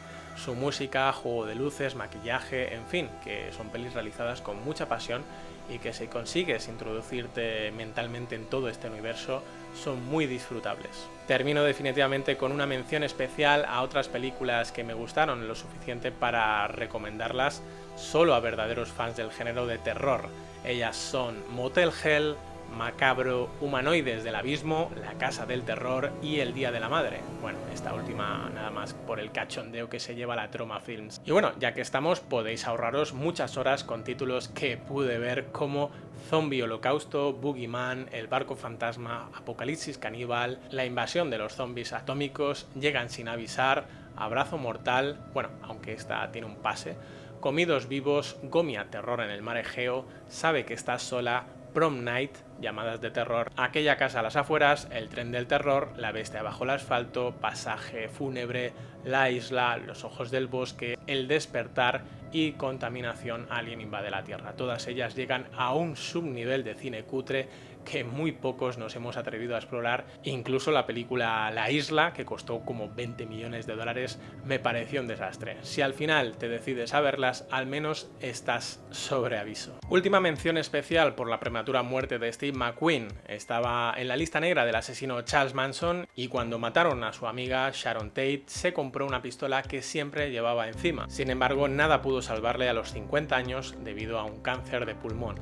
Siempre le recordaremos por sus películas tales como Papillón, Los Siete Magníficos o La Gran Huida, entre otras. Y hasta aquí este mega repaso por todo un año de cine, y sé muy bien que me dejo muchas películas en el tintero, pero es que esto es un no parar. Se realizaron más de 5.000 películas en todo el mundo aquel año y es imposible verlas todas. Sin embargo, tengo intención con el tiempo de seguir descubriendo las películas más desconocidas de todos los rincones del mundo que merezcan su visionado, así que quizás algún día realice un vídeo adicional al respecto. Eso ha sido todo por el momento, gracias por ver el vídeo hasta el final, este larguísimo vídeo, y nos vemos en el próximo que dedicaré al año 1981. ¡Os espero!